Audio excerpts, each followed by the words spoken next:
This conference will now be recorded. He didn't. He did. I got no problem. I like it. He knows. What is this? How are you guys? Oh my gosh. Well, he traded it for this podium thing. Uh, Oh, man. Oh, that's right. You told me. Hey, it's not the size of the hammer, it's how you. No, it's the size. The hammer. Because you can use it a lot more effectively if it's the right size. Okay. Wanna bang it? Oh, no. All right. So we will open up this Thursday, June 20th, regular session of the Common Council of the City of Port Orford at 5:31. I'm probably thinking, or is it still 5:30? 5:30 on the nose. 5:30 still. Okay, so we will start the call to order with the Pledge of Allegiance.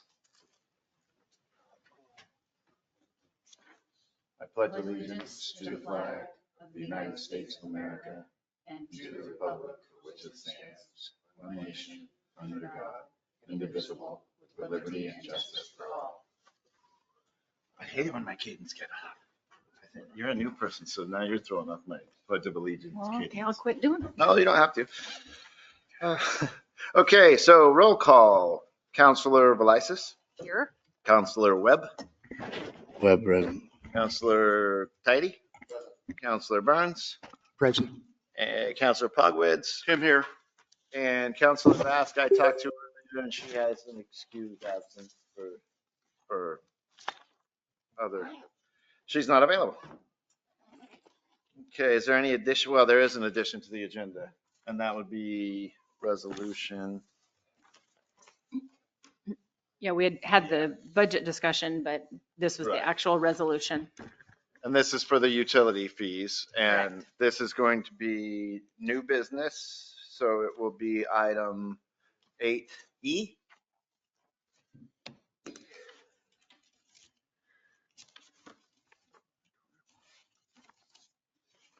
Okay, so now is Jen going to be here for a presentation?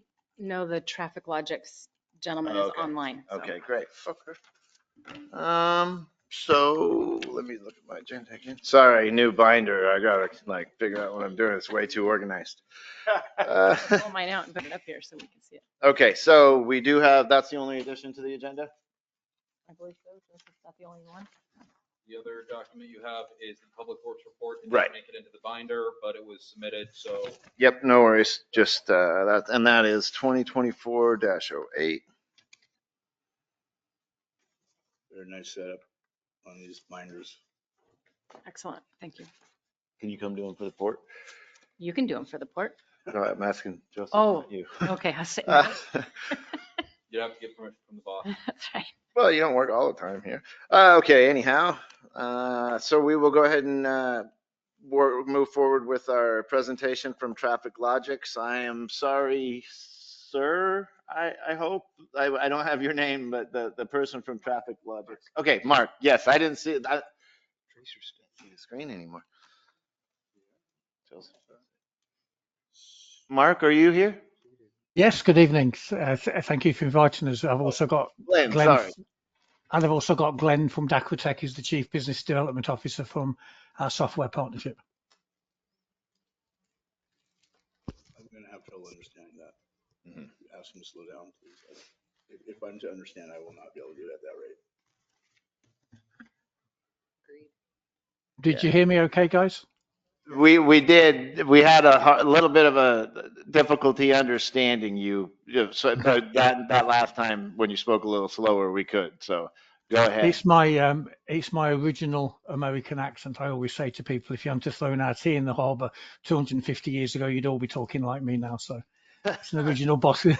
I've been in the country about 20 years, so my accent's never going to change.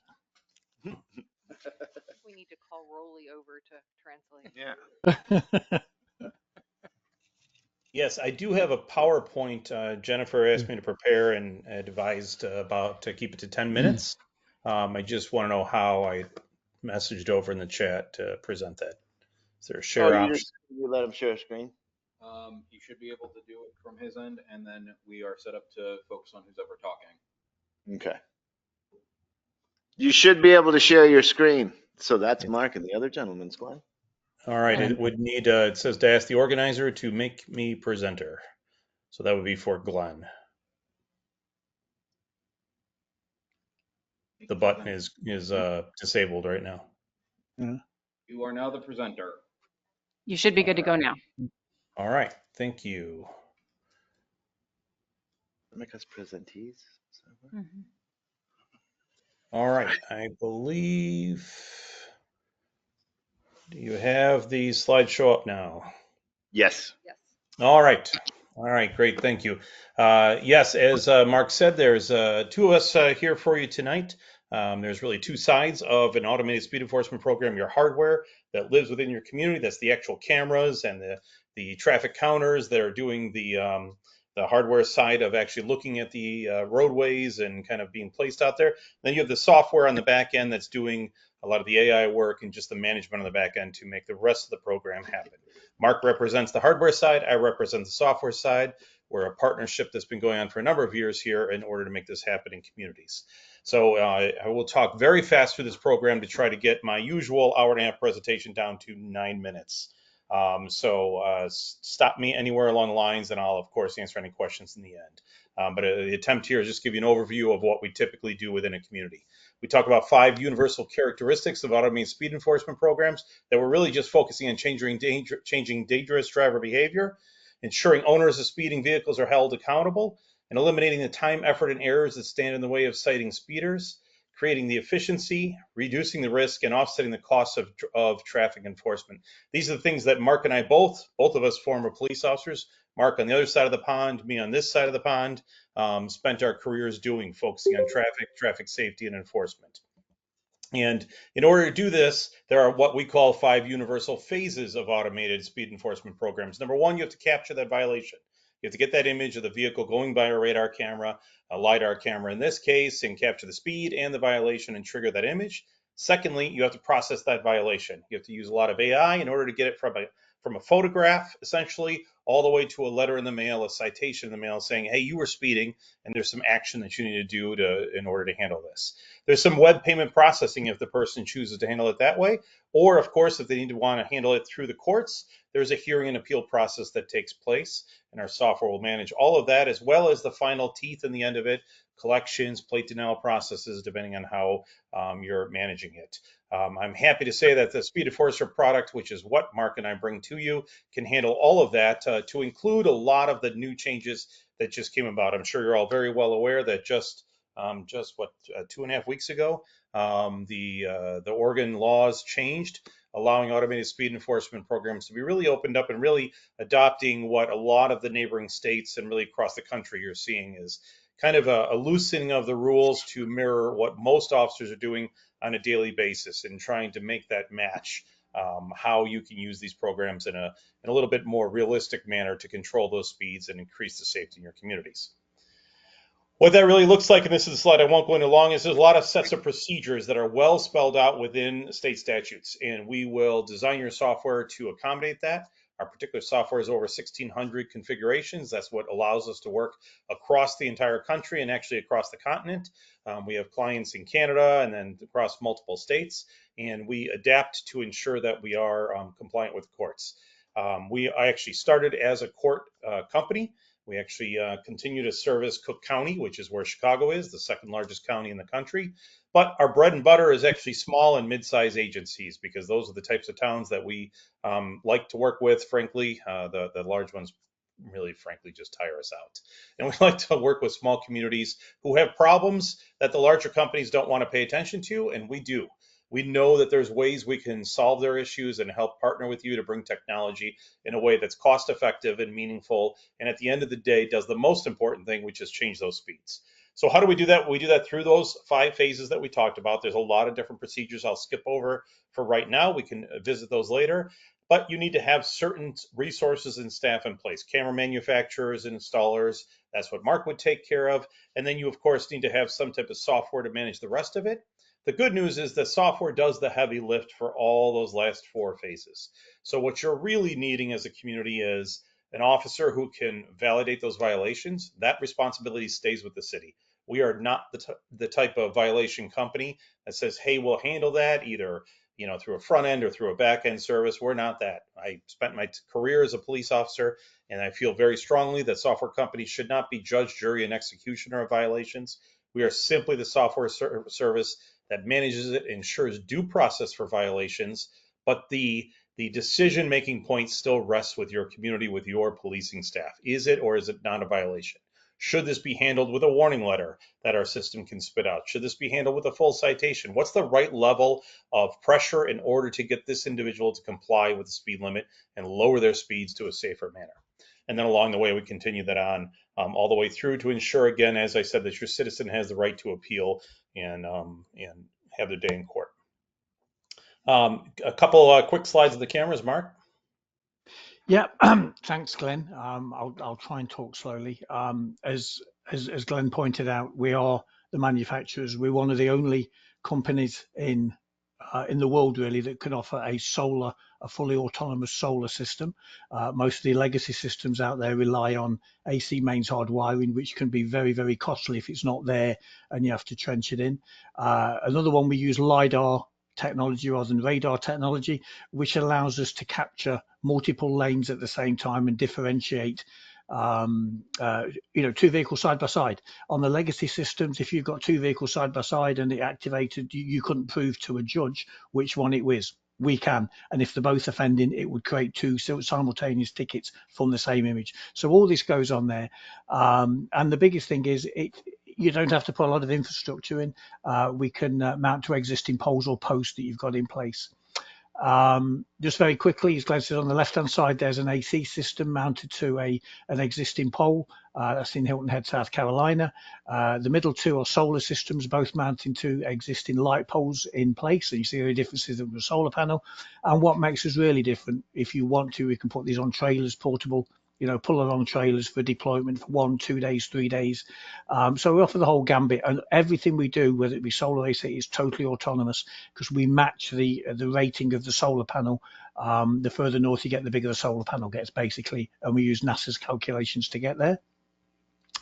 What do the images look like? Top left, you can see this was taken outside of our global headquarters in Montreal. It's got the vehicle there. You can see the data bar along the top, where it's got all the information on there, and then it zooms in on the cut plate, what we call the cut frame for the plate. But top right is where you can see the 16 LiDAR beams, and you can see the beams 3 through 7 are in green. The remainder are in grey. So that's proving it's that vehicle. And if the bottom left, the actual beamed image, the car on the right hand side was undertaking the car on the left hand side, and the green beams were over there. But as I said, if they both were offending, it would create two tickets simultaneously, one with the green beams on one with the green beams on the other. That really differentiates us. And I throw this one in. Unfortunately, when it comes to, people say, oh, the cameras discriminate against me. No, it doesn't. It doesn't discriminate against anybody apart from if you're exceeding the speed limit. And this school bus driver with school kids on was doing nearly 2.5 times the speed limit. He's no longer a school bus driver. Next one, please, Glenn. Sure. And that brings us back to you. Back to you. So the DACRA software system is actually a suite of software systems that are in hundreds of squad cars throughout the country. We are actually at its core a municipal enforcement system. So we do everything within communities from parking to building code violations and tax violations.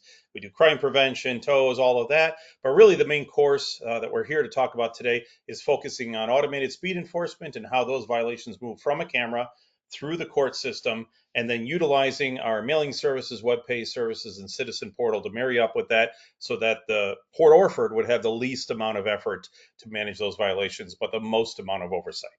And that to me is the key. How do you balance those two at the same time? Oversight with minimal effort.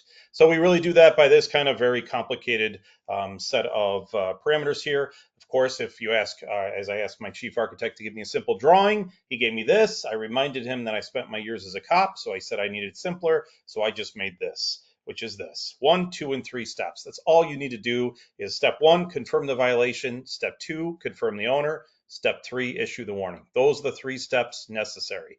And you can do this in very rapid fashion. You let the computer do all the work of capturing the cameras, and the computers do the work of capturing it. You're just doing the work of approving it over and over and over, but at the rate and the pace that you want and at the level of enforcement that you want. Here's an example of step one. You see what these cards look like. This is what we call a card view. Down here would be the list view, collapsed. You see down here, there's a green line. Sometimes it's yellow or red. Green is when Mark's AI system has looked at it and my AI system looked at it and saw the same exact data. We very purposely and distinctly had the camera use the AI system and our software use two distinct AIs that don't talk to each other, that don't even operate the same, to read it and say, did both of these systems see the same thing? If they did, we give you a green bar. And we say, hey, two sets of eyes have already looked at it and read the same plate. And then go ahead and you will see and that the data matches correctly. Choose to look at it further, add additional information if you want it. You can approve it, you can reject it, or you can skip it. Now you're going to want to look at some additional information. Here's how many miles over the speed limit they were. Now remember, the camera would be configured already to not even trigger for instance, in Oregon, it can't be triggered for over until it's 11 miles or over. That's perfectly fine. We have additional information on here, like how many times this vehicle was seen in your system. Some of our communities say, don't even give me this vehicle until it's been seen 5 times. We don't want the person that passes through 1 time. We want to wait until it's 3, 4, or 5 times. Other communities are very aggressive and they say, no, we have a pass-through community and people are driving up and down, perhaps like your Highway 101, and we want to get everybody that goes through it because they're only going to come through here 1 time. And it's important that's in front of a school. We need to address it at all times. So you're going to set how aggressive or not aggressive you want to be. You're going to be able to adjust that depending on what time of day, what time of year it is. It might be school time in August when you're getting everybody back in and you want to tighten the rules. It might be the middle of summer and you need to loosen it. You can change those rules by the day and frankly by the individual violation and choose where to set it. As I noted earlier, you're going to, once you have confirmed the violation, we will go out and we will populate all the owner information for you. We will batch that out. We are an NLETS provider, which is the highest level of data access that you can have as a law enforcement data system. So we'll populate all this information in there for you. You will just be reviewing it in the end so that when the owner information comes back to the city of Port Orford because it was a squad car or something of that nature, you can then choose to issue a citation or not to it. This particular computer city's configuration didn't even have the option for a full citation, for instance. You will have the option for a full citation if you want that. You could configure it for only a citation and never a warning. Again, the flexibility is up to you, how you set up your system. Those warnings can be issued or the full citations can be issued. You could reject it or you can skip it. We have other features in here like how many days since the violation to ensure that you are compliant with your statutes. Oregon, for instance, that violation has to be sent within 10 days. We'll be able to trigger that and put that feature in there to make sure you're staying compliant and you're not missing those certain deadlines. Last but not least, that information will be populated. You'll say, yep, those are all there. Those are the letters I want. We will have, obviously configured to your community, a letter. This could be perhaps a speed warning. This QR code, for instance, goes right back to the city of Dublin in Ohio. If your phone is working, you could even do it right now. It will go right back to their community safety page and saying, hey, we're trying to collaborate with you.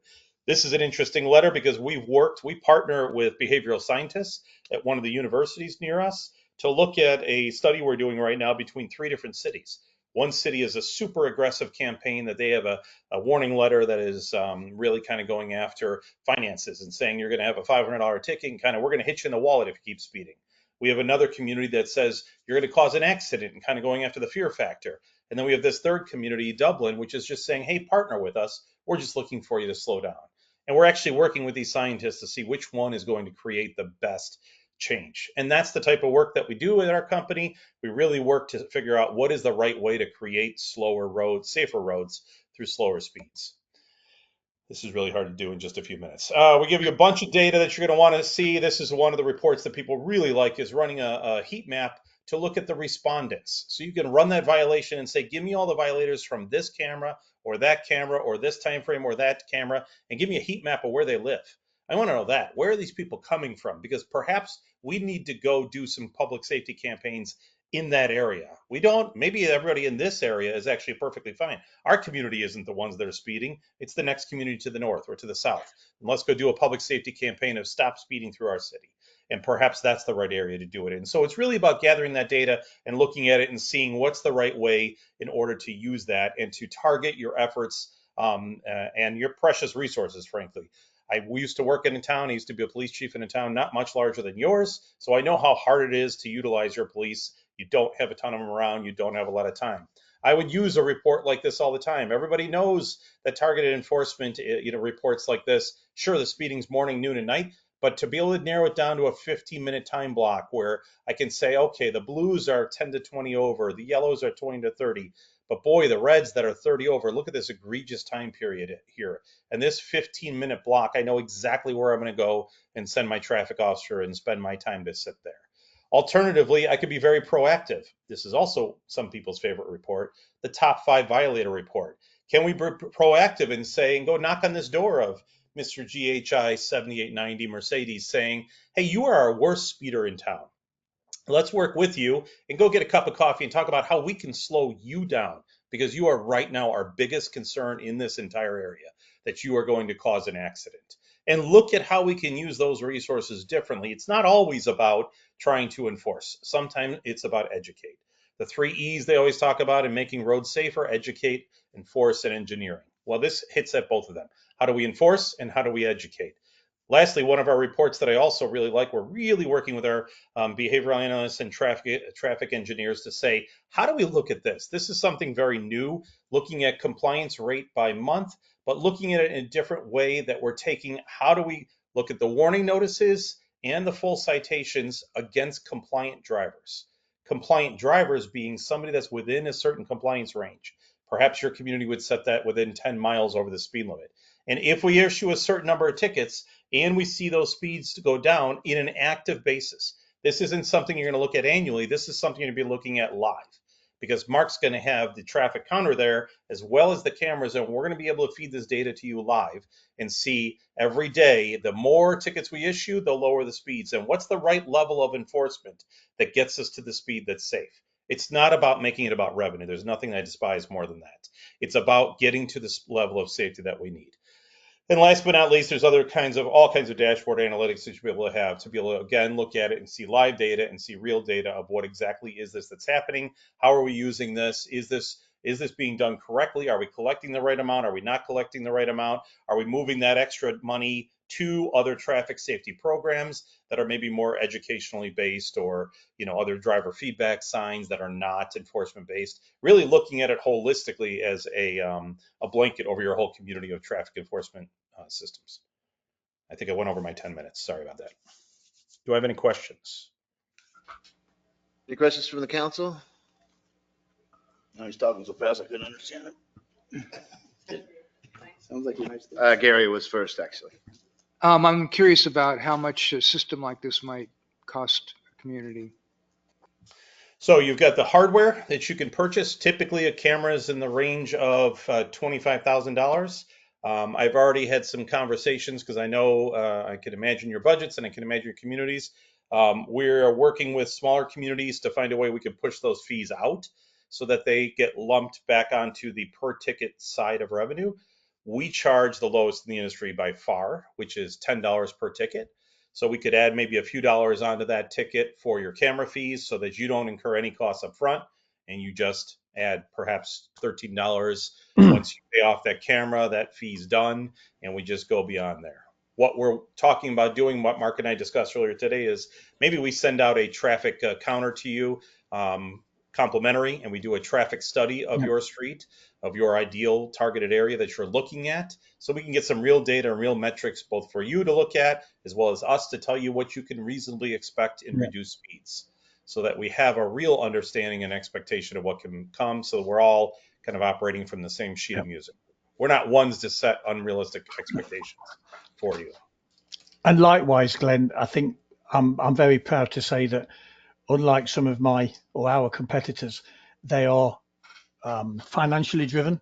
We hear horror stories every day that you can't put the camera there because it's not making enough money, or you need to move it there because it will make more money over there. We don't do that. I really don't care where you put your camera. This is your decision because you know your local roadways. And as Glenn says, I'm more than happy to provide a traffic study. I know Jennifer mentioned possibly about purchasing one. keep your money in your pocket, I'm more than happy to provide the traffic counter, for 30, 60, 90 days. So move it to 2 or 3 locations, get a good feel of what you would likely expect, and then you can do your own math from there. All I will tell you is everywhere we do this, people are absolutely horrified by the number when they look at the actual statistics, absolutely horrified by the numbers that come through. I'll just give you an example. We did a pilot study in Newfoundland, the furthest northeast part of continental North America, very rural area. There's only 600,000 people in the whole of the province, and it's a massive province. It takes about 9 hours to drive from one side to the other. And they had 2 cameras for 90 days. And in the 90-day period, 94,000 violations were plus 11. They had over 28,000 which were plus 20. And they even had 170 something that were in 3 figures, all in a 45 kilometre zone. We had people, the fastest speed they got was 145 kilometres in a 45. And this was outside of a school. So, and this is not unusual to find these kind of figures when we do the pilot study. So more than happy to help with that. We'll work with the police department and the public works if you'd like to take advantage of that, of course. Ann? Well, that answered both of my questions, I think. So thank you very much. Okay, I must be doing something right then for a change. Hank, do you have any questions? Okay, so I guess maybe How often does the software need to be updated, and what's that cost for a software update? We manage all that. We host the software. We're in the Azure Government Cloud. So we host it there. That's the highest level of security you can find. It's where the FBI and the CIA store their data. We manage all updates. We're constantly, we update about every quarter, but there are no costs for that. When I say literally, there are no other costs. There are no other costs. We don't have setup costs. I always smile when people go out and price us out. Our competitors usually have $50,000, $100,000 setup costs. We have 0.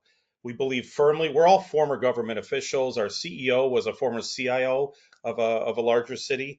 And we all have lived through what you've all lived through. Hiring and contracting with vendors, and then you give them all kinds of money up front, and then they go away and they don't come back. And it takes forever to get them to do some work.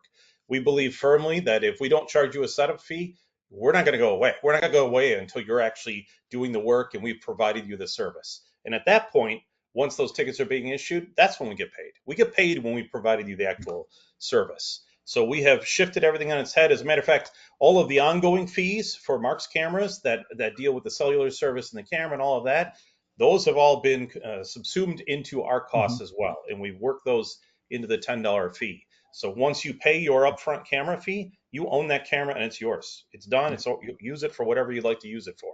You own that camera and it's done. And then the ongoing fees are being paid by the violators. They're not being paid by your taxpayers.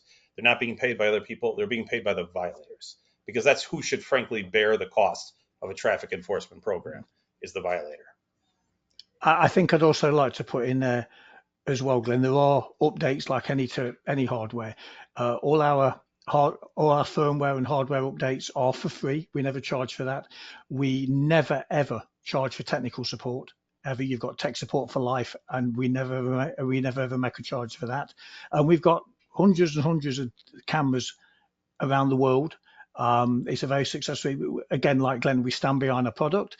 If things go wrong, it's sometimes how you put it right, but we will never charge you for that. And I think the biggest thing is everybody you'll speak to is based in North America, and you will speak to a live person, not a robot, not a press 6 for that, press 9 for this, press 7 for that. No, you will speak to a live person every single time who knows the system, because all our tech support and our service engineers, they've helped design the system from scratch, so they know it inherently from when it was born to when it became an adult. So you're actually speaking to knowledgeable people. Again, I can't reiterate enough, we never, ever, ever charge for tech support, and it's free for life. More than what I asked for. Thank you. How difficult is it you showed us the camera that could be moved around on a trailer, but if we had different locations we wanted to move it to, how difficult, do you have to get the one with the trailer if you want to be doing any movement, or could it be on post and then move to another post? Or Absolutely. It's a really good question, actually, and I'm really glad you've asked it. It's all dependent on how often you want to move it. So if you're going to move it, say once every 3 or 4 months, I wouldn't put the trailer option in. I'd put it on a pole, and obviously you got to make sure the pole's in place where it's going to be.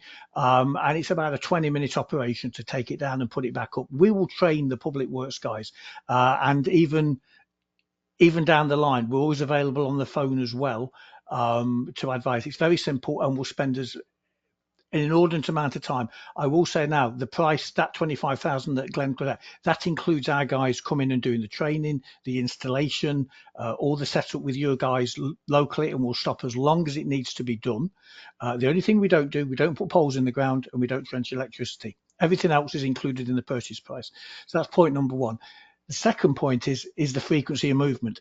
If you're going to move it every 2 or 3 days, don't put it on a pole, because you're going to get sick to death of taking it down and put it back up. So the both can be moved.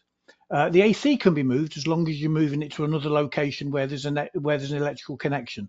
But that's slightly a little bit more complicated, because you've got to get an electrician out every time to connect the electric. So it basically depends on how often you plan on moving it. Most people do it 3 or 4 times a year, to be honest. And they go with the solar option. As long as the pole's there, then they'll just move it. It's about 20-25 minutes tops.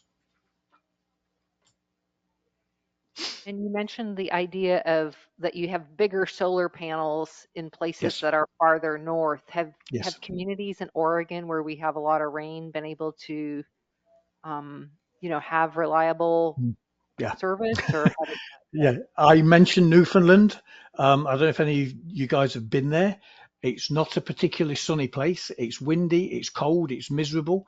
Where them pictures I showed you, they're 60 miles west of where the Titanic is lying at the bottom of the North Atlantic Ocean. It's that near, it's that far up. In fact, that was just outside St. John's. It's the furthest northeast point of continental North America. You can't go any further north and east without going in the North Atlantic.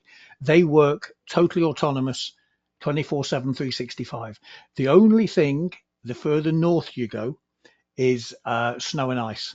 Obviously, if there's a layer of snow and ice on top of the panel, it's not charging. So somebody may have to just hit it with a broom and knock the ice off the solar panel. That's your only commitment to solar. But we design it specifically using NASA's solar calculations and the solar regulator inside of it and the size of the batteries to be totally autonomous 24/7, 365. I've no concerns about that. The only one that will concern, it's crazy sometimes in certain parts of the country, it's the sighting, where people will say to me, says, well, why is it my camera works better in the winter than it does in the summertime? Look up, you've got foliage on the trees. So they're in shade for a huge amount of time. In the winter months, the foliage is not there and it's getting more sunlight. You think that would be the other way around. So you have to be careful sometimes where you actually sight it.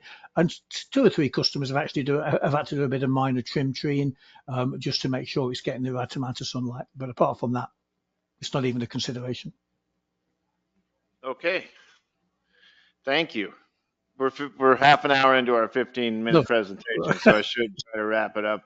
Yeah, I'm sorry. I guess I would ask if there's a consensus of interest to take them up on their offer for the study cameras.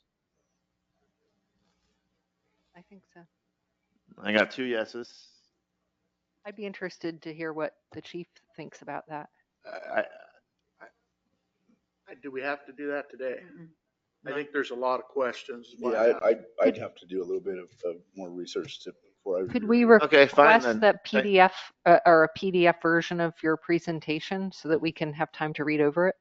Sure, absolutely. Sounds like a very nice, a very good service for somebody, perhaps even us, but sounds like a It great could be opportunity. worth having a little workshop on it at some point. It doesn't cost anything, and that's data we could use for the discussion is what I was thinking. Yeah. Oh, I mean, if it's really a no cost thing, then Yeah. that's data. That's what we're looking talk for. about. Yeah. I can assure you, Chief, there's no cost, there's no commitment. This is purely on my dime. And if I can help you out, I can. If you decide to do business with me and Glenn, you do. And if you decide not to do business with me and Glenn, well, at least we helped you out. Okay, we're not so to make this we're not the hard-nosed pressurized. Yeah. To make this clean, I would entertain a motion to authorize moving forward with these no cost cameras to collect data for the discussion. So moved. how many cameras are we talking about? So some of my constituents have concerns with cameras looking at them. Right, Can I well, just that was clarify? like the data collection angle of it. So, and Yeah. whilst it's clearly something that we're trying to address, privacy is also a big issue to some of my Mhm. constituents. So how many are we talking about and where will they be placed? Just to say, go ahead wide open, I couldn't do that today. You know, Can I just clarify, sir, that it's not a camera we're sending you, we're sending you a black box data recorder. It's not going to identify any vehicles. It's just be ones and zeros and speeds. It's about the size of a shoebox, takes about 5 minutes to put up. You just mount it on a polar post, turn it on and leave it. And that So transmits it's, data that's back it, to our all server. it is doing is monitoring speed. It is not collecting data or taking Exactly. pictures even. It's Exactly. just, Yeah, for all intents. exactly. Just ones and zeros, so you can get a feel of if you have a problem and then how bad it is. Or it may come back and say you don't really have a problem here. That's And also I'm not possible. trying to push anything by any means. I just see it as a data angle and no, pertinent that to the doesn't sound conversation. like a camera to me. No, exactly. So, So that's different to me. Yeah. that was a bad motion. I guess it would be to authorize data collection provided by, Anonymous data collection? Yeah. yeah, Yeah, Okay, I could go with absolutely. anonymous data collection. we're getting somewhere. Chief, can I just ask you? Can I make a motion that you could get behind? I can't expect you to make a motion. Sorry. I'll entertain you to make a motion. Let's see here. Why don't you give me an idea? Just How about, Authorize staff to, I can do, I'll Go ahead, try, I'll Ann. make it a chef. I make a motion that we authorize staff to move forward with the pilot project, complementary pilot project to assess our speed problem to enable us to decide if this is a good program for our community. I like that one. Perfect. I'll second that. okay, so Brett beat you to it. I'll call for the vote. Counselor Tidy? No. Counselor Burns? Yes. Counselor Pogwitz? Tim, yes. Counselor Velisis? Yes. Counselor Webb? A web, yes. Okay, thank you. And then the next quick question would be, Jen, would you still be willing to help us connect these dots and stuff? Because I hate putting extra on staff, and I think you've carried the ball like we're at the 5-yard line. Well, for this point of the discussion, I should say. There's a lot of questions. No. And I totally, this is not a decision by any means, just so everybody in the room and on the screen knows this is great because we'll get data for it and theoretically it'll help support the other end of it. So I think we've gained and thank you for your time. And we will get back to you and with you ASAP. Thank you very Yeah. much. Can I just ask that Jen or somebody from the council reach out to me direct, and I'll liaise with the delivery and training and setup, because I'm not dealing with public works or the police department. I just need to know, where it's going, who's going to be the point of contact, and I'll take care of everything from our end.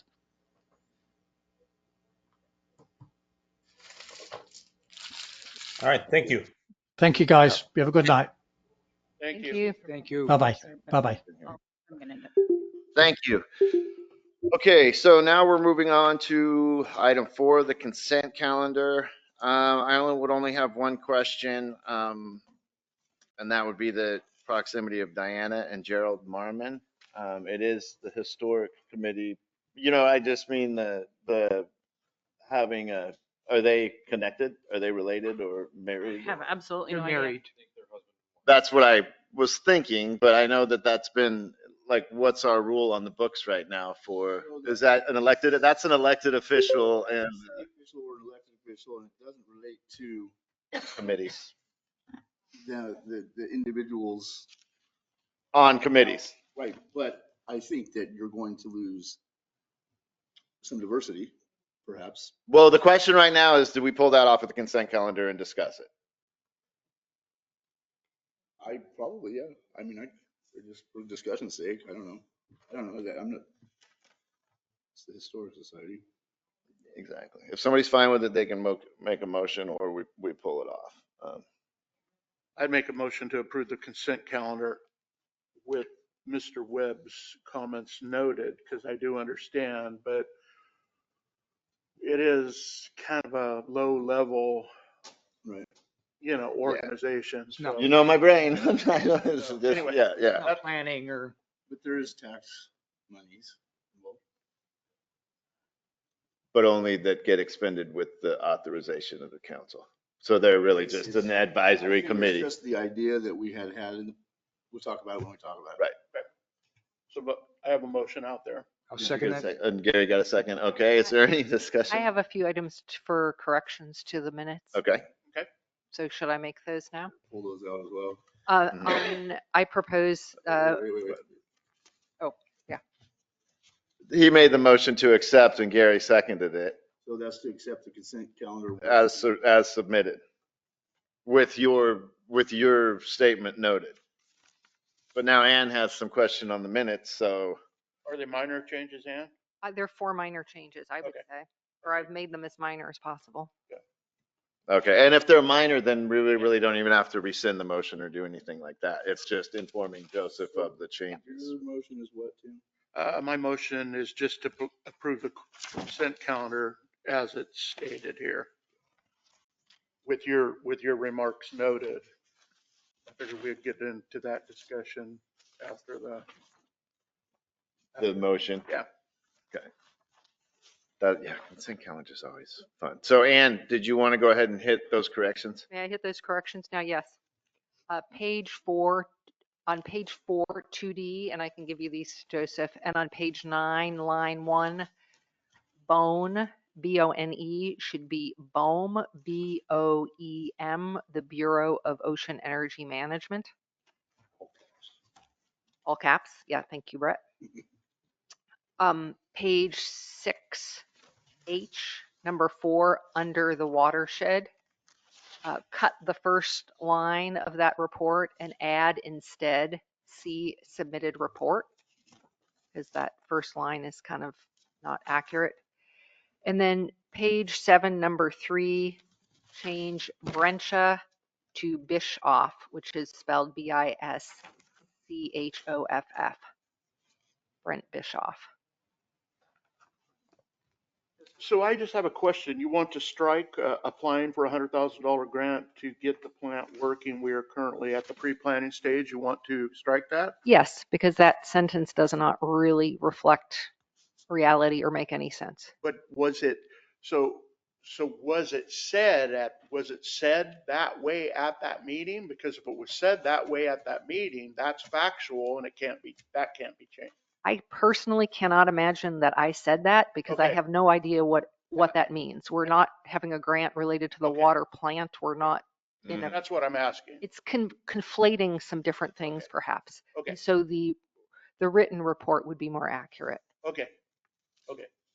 I was just trying to find out. I understand what you're saying. Very good. I Thank thought that was the most efficient way to fix this rather than Yeah. to rewrite the sentence Thank and you. go into further detail. Any other discussion on the consent calendar?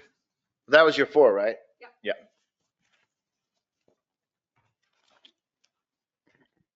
Go for it. I just wanted to kind of refresh or reiterate why the council thought it was best to have spouses excluded from different types of committees and boards. And it was for the sake of diversity and I mean, I'll do whatever mine tells me to do, So Right. that's what it was for. And I don't know these people. I didn't, it's not speaking to these individuals. It's just to what the council, and I don't think this actually even applies to the Historic rules committee. the rules as we intended them when we did that was it would be like Melissa's husband or my spouse or something like that, rather than 2 spouses or a couple on a board. So I think that's probably well within bounds. Okay, well, I'm going to call for the vote then if there's no more discussion. I'm going to be pushy tonight a little bit because of that presentation. I need to be anyway. So Councilor Pogwitz, Tim, yes. Councilor Burns, Yes. Councilor Tidy? Yes. Councilor Velisis, Yes. Councilor Webb. Webb, yes. Okay, so now we move on to citizen concerns. Please only speak on agenda items and you have 3 minutes. Is there anyone online that has their hand raised or would like to speak up? I think that's the note from the presenter. It was the note from the presenter. No one has their hand raised and no comments. I do. I mean, I don't know if I'm on the agenda. I don't think You don't, but it's so, it's not to, if you're on the agenda, it's, this portion is to speak on agenda items. And then at the end of the meeting, there's another portion to speak on anything you want. No, are you going to talk about something on the agenda? It was from the Parks Department. It was the Parks Department approved something and she was coming to discuss it, applying for a grant through Main Street. So we can hold her to the end of the meeting or let her talk now. I mean, we can have her come up for the parks liaison. If it's a parks issue that you wanted to talk about. Well, it's the visitor center. Parks, yeah. Well, so it's parks. I mean, one way or another. So, I mean, it's either a departmental report, but really it's on the agenda. So come on up and we'll make it easy so it doesn't get convoluted. I mean, there is a parks report on the agenda. So Yeah, it's really very simple. I'm Kitty Million, if you, oh, I'm sorry, you were saying. 19th Street. I think that's It's where my I live. ears. Yeah. Yeah. Anyway, I have been in contact with Joe Kennick and Pete Hockett. And we have talked about getting a vehicle counter and trail counters for the park, for Battle Rock Park. So we can actually, he asked me if anybody had ever done that before. As far as I know, they haven't. So I have written a grant that I'm going to send in to Travel Southern Oregon Coast. They said that they would be willing probably to fund that. I'd like to get 1 vehicle counter, 3 trail counters. All I need is permission to put them up there. They walked with me. We made places, we picked places to put them underneath the signs up there on posts. I need 1 post put in the ground, and that's where it comes down to. I need permission because Joe Kennick told me I would have to have permission from probably the city and the tribe to drive a post in the ground. Yeah, in certain areas for sure. Yeah, it's on the lower trail, but we're going to put one at the upper trail and at the head of each trail and where the cars go down on the beach. Mm-hmm. That'll be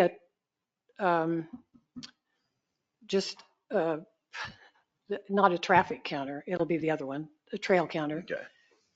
And he said will probably pick up cars going down there. That was my main concern. I want to pick up those cars. We have a lot of people that come in from the hotel, walking in from the VRBOs that go down that trail that don't come up to the park. So I wanted to cover that too. So I just need permission to do that. I've got my grant written, ready to go. Can you tell me what the goal is of your study? Yeah, basically, when you know how many people, you guys probably have no idea, even though I'm sure you've seen our park on busy days. That park is totally full all the time. Not all of those people come into the visitor center, so we only have a count of those. We have more opportunities for grants when you have data that shows how many people are visiting your town. We may be able to get investors that maybe would, put in shops or whatever, These are just little laser walk. Yeah, they're all laser. So you're looking for a more accurate count. Pretty much. Yeah, Nothing and with the city. a count. We're talking about this Not now. necessarily an agenda. That's nothing with the city. No, I don't have an agenda. We don't have an agenda. We just want the count. The parks would like to have the counts. They have them all over the state. Very good, thank you. Yes, and they would just like to have a Do the count too. Consensus? Or do we need a motion?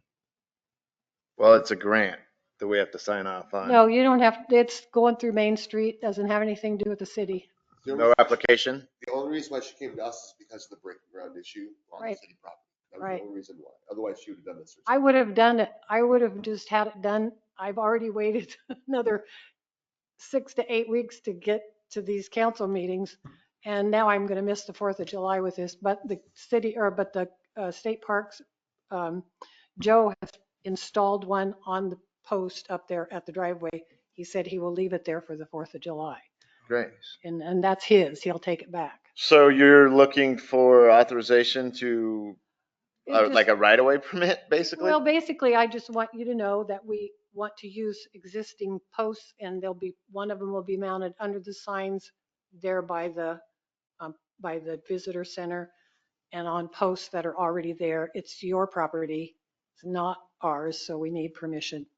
Okay. Like city public works coming in, install it pretty much. Can I have a quick consensus to give Main Street permission to install these devices to track tourism at Battle Rock Park?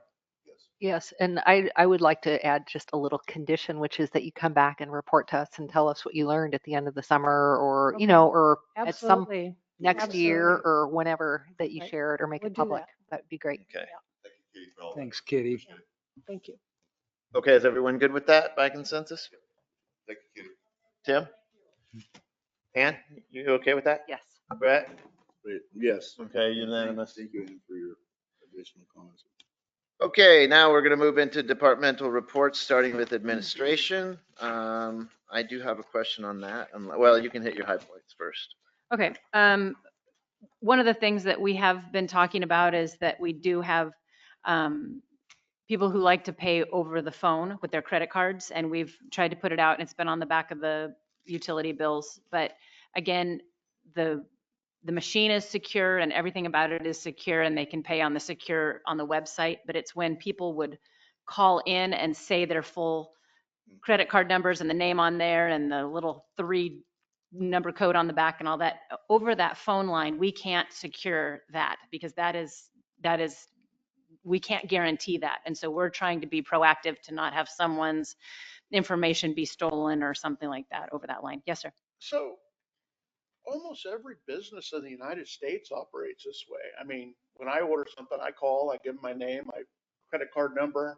How can almost everybody be secure except for the city of Port Orford? Well, this is David Johnson. This is one of the things that he brought up and was talking about, that this is a security issue, was what he had Some had of them brought- don't do it. I know that some of them won't take your card. Like some of them will, no. So you know what I mean? Okay. I mean, I've never run across I think it's that. Depends on the changed system. lately, it's a honestly. new thing, kind of. Yeah. Yeah. Okay. Okay, I was just curious because I've never had a problem. I just imagine like if someone was reading it to one of my crewmen on the boat, they'd write it down on the back of a napkin and Yeah. back it away. And you know what I mean? Right. So, I mean, I question when I give my card number and my name out, but I think as a user of a card, they can only hold you to $50, I think, even if it becomes fraudulent from somebody. But anyway, I was just curious about that. Yeah, so that was the reasoning, is that, Okay. and what used to be, I mean, we still call them landlines, but they're not it's not technically still a wire in the ground that comes to you. It is like via the internet in a lot of it. And so we can't guarantee that security. And so it was told to us that would be best practice to not have that happen anymore. So we Interesting. took that under advisement. Okay. No, I Protect our people. recall that. I've never been turned down via the telephone with a credit card.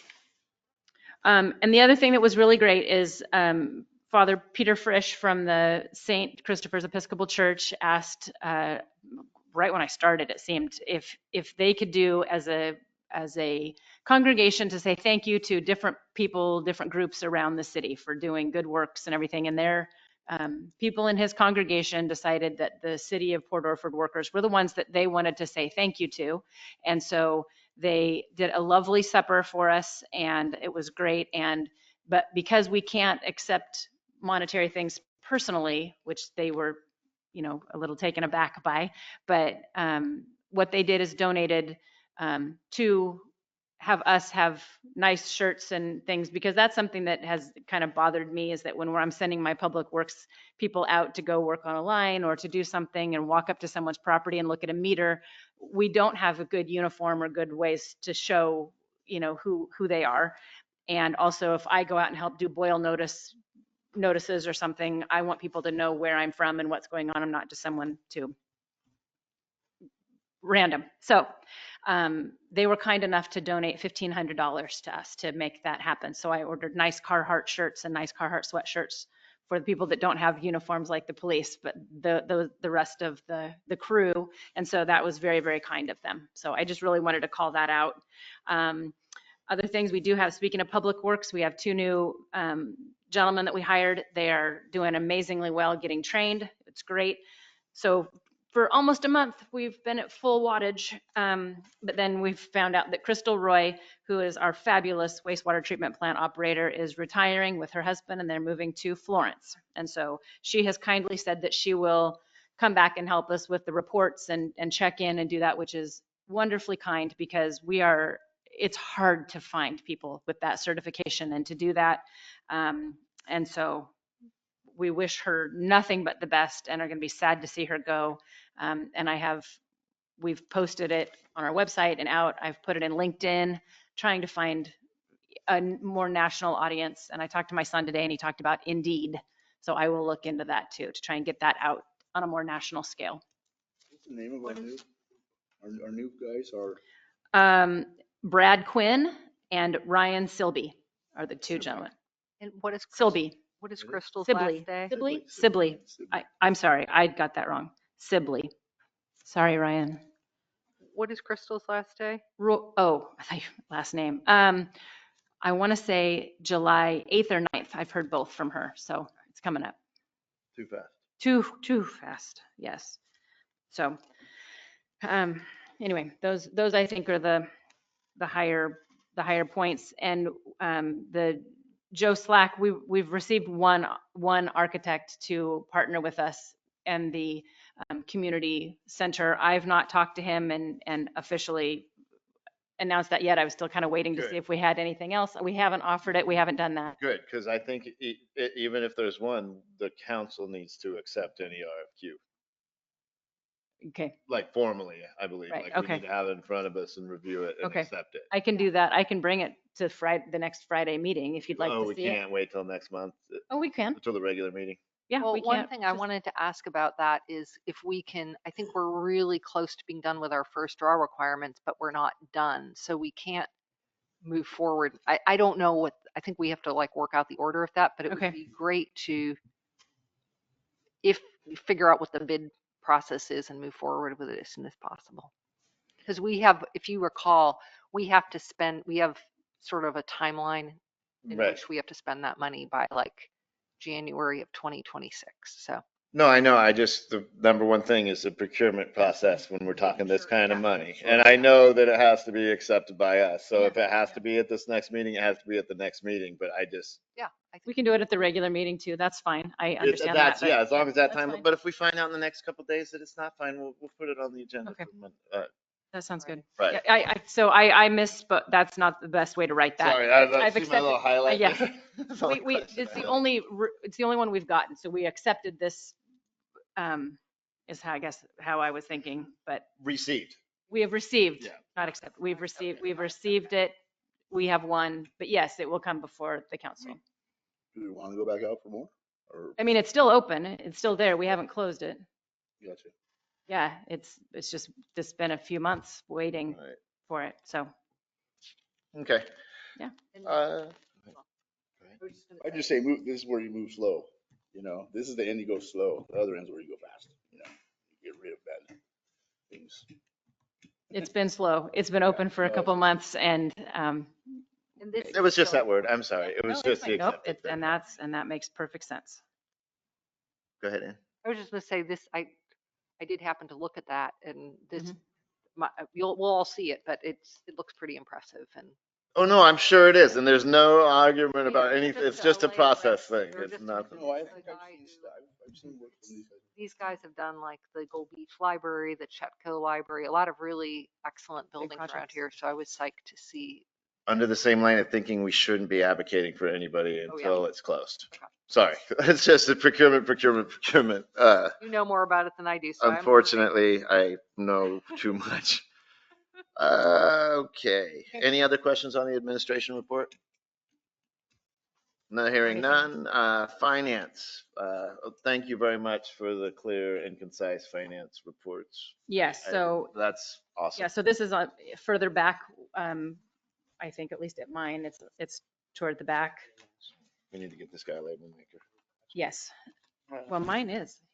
Anyway, so what we've included is the check report that came out, Right, the check register. the check register. And if you have questions about some of those things, because I had to ask Dina what some of those things were specifically. This is why I love the reporting like this, because you just skim down and look for the big one. Yeah. And so then it just has a regular budget report of where we are. And then what is nice is the percentage used of the budget. Mhm. And normally this will be in the regular packet. This was, we found it and I was like, let's get that in there so you have as much information as you would want. That's really great. Thank you, Melissa. Mhm. So just at a glance, and that's all we can do, it's nice. It's great. What are we paying the road department for? What page are you on? There's a couple of transactions from the county road department. Oh, yeah, probably mechanic service. They work on the police and the Mhm. and the if it's smaller amounts. But didn't they do something up at the top of Jackson too, or is that not done yet? Or not 18th, I mean 18th. It's not the road department that was working with you on the vehicle. I'm not looking at you, sir. I'm looking at Chief behind you. No, it is the road department that does the They do mechanic. the mechanicking piece for that. So that could be part of it, is they were working on the Yeah, what's the amount on it? The first one was 1,200. Yeah, that is then. Yeah, that's the only thing that we've done. The second one is like 780. that's there. Yeah, no, but I remember signing one for a work truck and for the cruiser too. So that's we have an intergovernmental agreement. I was aware of that deal that we have with them. I just was hoping that's what it was. Yep. And we got a new vehicle coming, I guess. Correct. And this is part of the reason we're going to be having a meeting on Friday, is that when the budget was made, the new budget, we had, well, I didn't, but we had talked about, and it was signed off on, that we had this cruiser and that we're getting a Durango. And the money was allocated and budgeted for in this budget. But when David Johnson made the new budget, he didn't realize that that was in the works. And so that money was rolled forward to the 2025 cash carryover. So as now we're paying for this, he didn't realize that. So we're going to need to amend the budget to make sure that that police vehicle is taken out of this year's budget, which is going to reduce next year's cash carryover. So we need to have the Friday meeting to get that squared up and correct. And then once we get into the new fiscal year, we're going to have to adjust that budget to reduce it by the 40,000 as we do it. But that once we're in that fiscal year, we'll be fine. We can do that then, but this one needs to be done before. And it takes time for him to create this adjustment in the budget for this year. So that's what the genesis of Friday's meeting is, to be able to rectify that. So we start with clean books for next year. But it's interesting because we had the $40,000 allocated. The question becomes, though, how much money are we going to get reimbursed from the insurance company? So it's not only the vehicle, but it's also a company called Wireworks that puts in the lights and the sirens and the doodads, and also the sticker company that puts on the decal that has the stripes or the logos and all the things. So much of that is going to come back to us, but we don't know how much. And so that's where these questions are. And now we're getting a better idea of what's going to be reimbursed on that. And this is replacing the vehicle that got crashed. Was it did scrap it, or what happened to that? I don't know the ins and the outs of it because I wasn't here when all that happened. It was, Hank knows. yeah. He's just been so good with all these cars. He's been driving it home on a little spare tire donut for the last couple. That car was taken apart. Anything salvageable and usable on the new car that Oh, good. can be used was taken off and shipped to Wireworks to be reinstalled. Nice. Perfect. Very good. I was hoping that you would say that. The best we can do, right? Yeah. State Farm is gracious enough to be buying us 50% of a new car. We weren't ready for a new car this year, but the crash happened and it was the other guy's insurance company that's putting half the bill.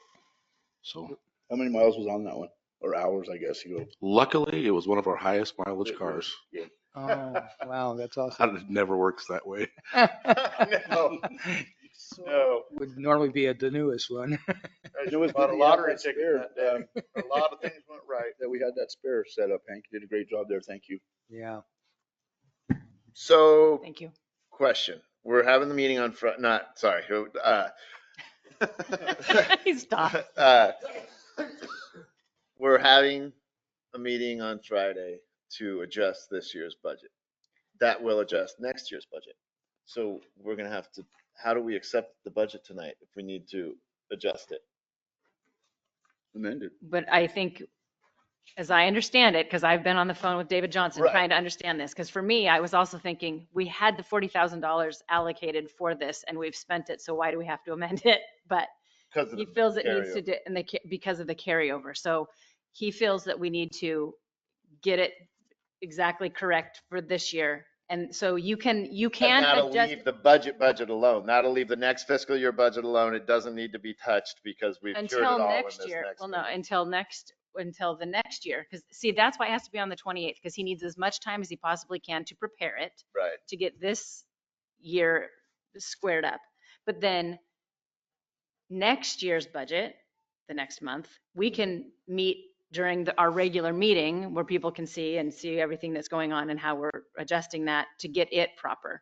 So this is just to get this fiscal year correct before we move into the next one, but we're going to have to adjust But that we're one accepting this budget tonight, the correct one that's in front in of front us. of us, and then you're going to have a supplemental Right. addition in the July meeting, the regular council meeting in July. Why would we do a supplemental in July rather than at the end of the year in case we had We to can do it. We can do more? it. We Like can that's, do whenever. that's kind of like, cause we're gonna have to pay for the advertising for a supplemental budget and all that extra stuff in the budget hearings. So it's a bummer.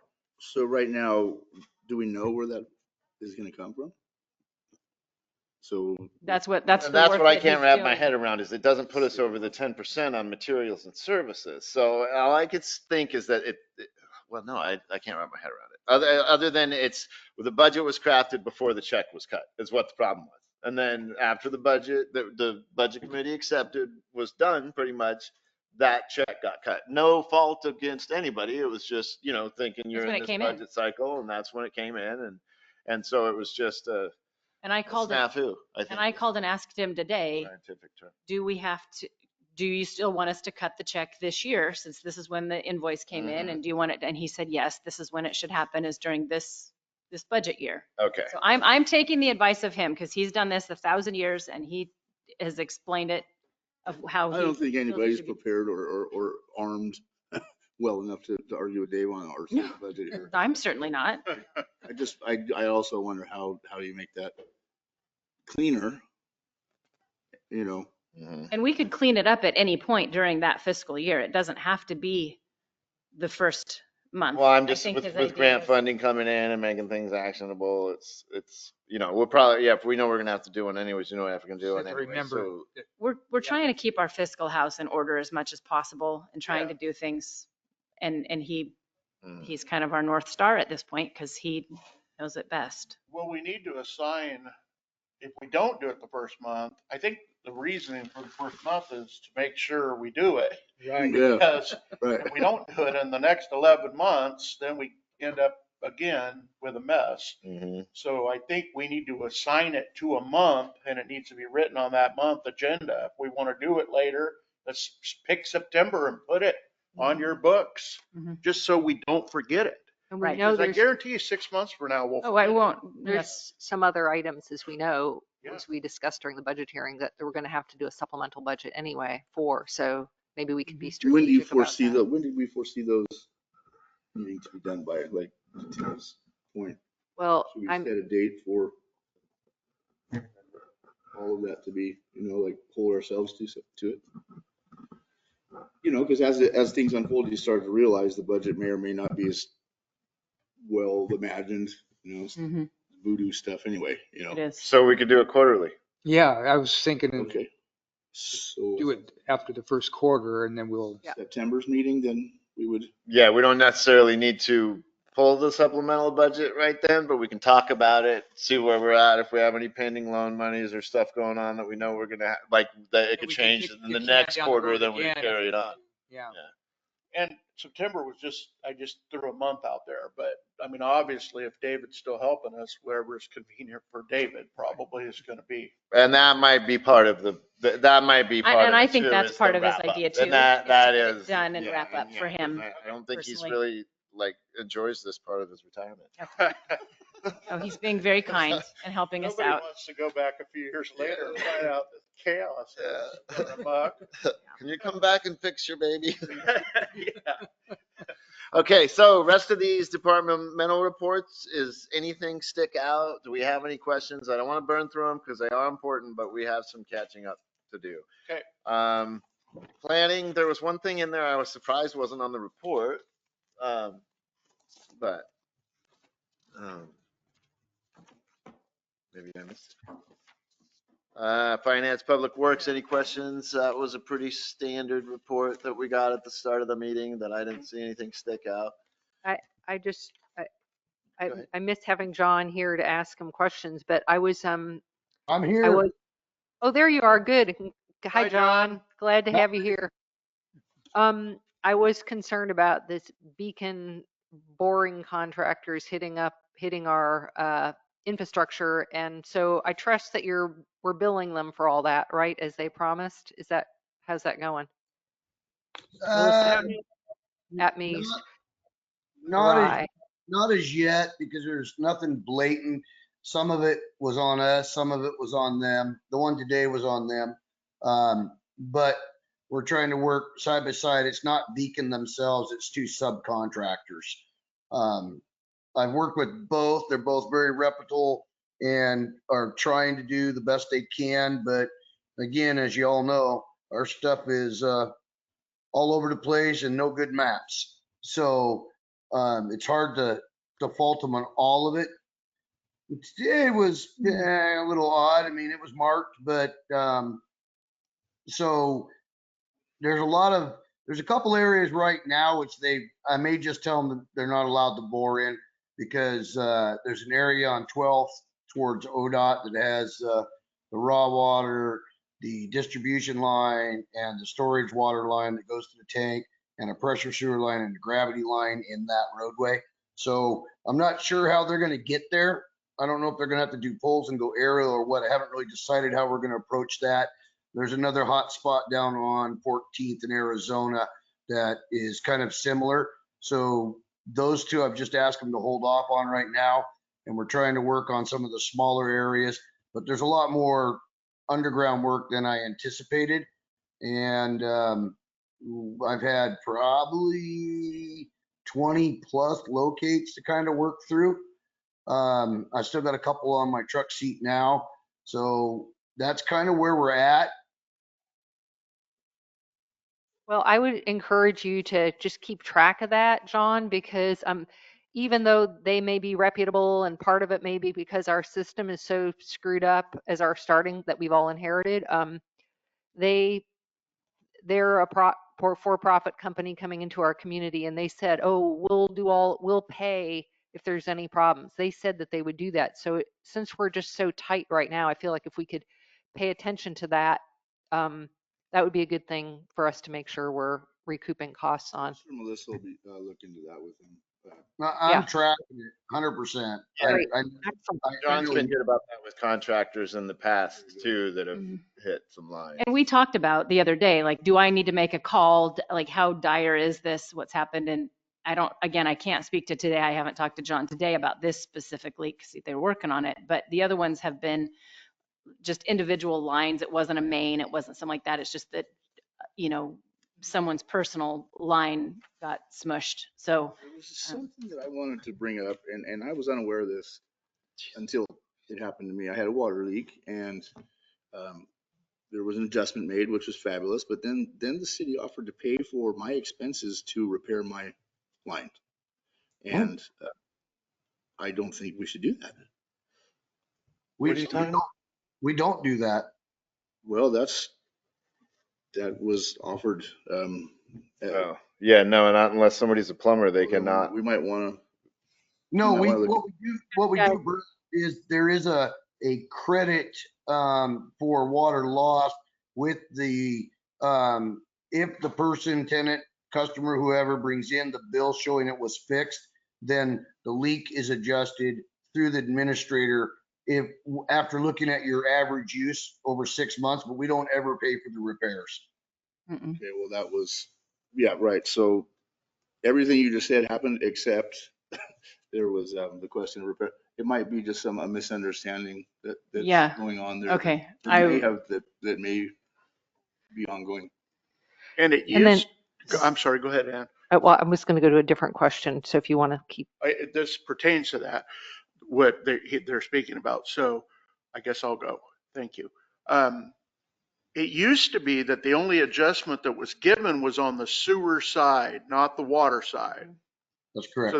So we're still doing it that way. So unless it was a catastrophic leak, is my But understanding.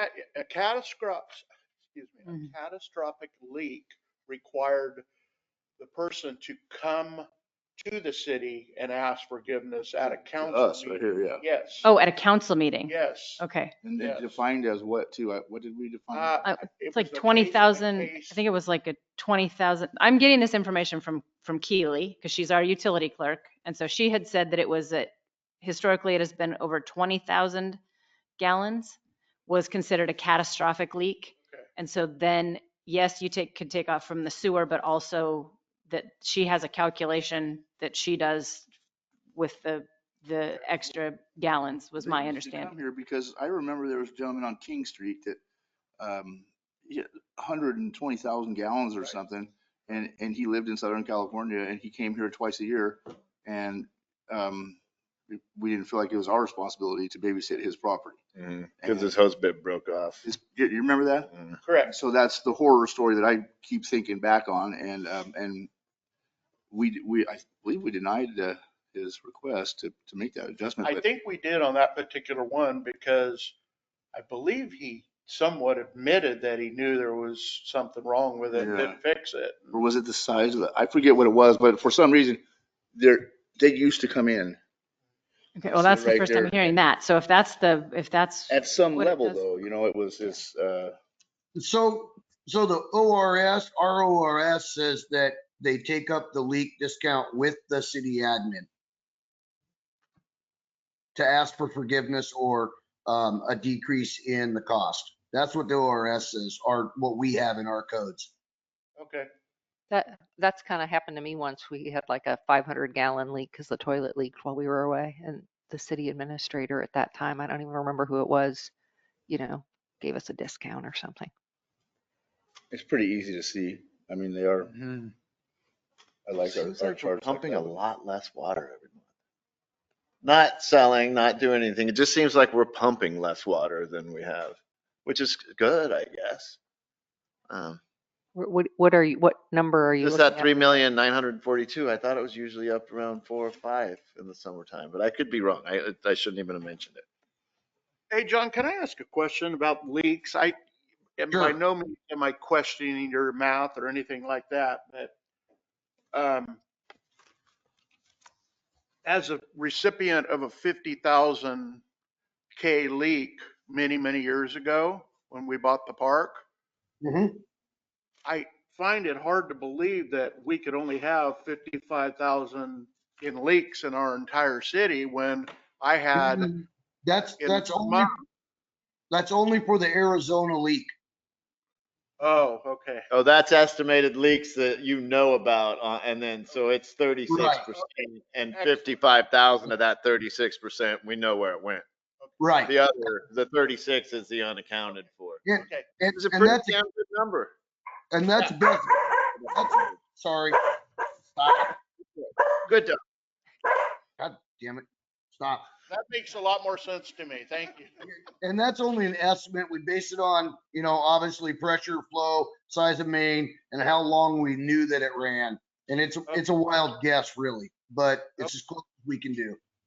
I understand, but I for some reason I was thinking that was for the entire city. You were estimating 55,000, and we I think we all realize that it's Yeah, a it lot more clicked than in for me, that. yeah. Yeah, actually, our leak loss is, like you can see, 37.5%. So I didn't do the gallons on it, but it's actually what, damn near half what we sell.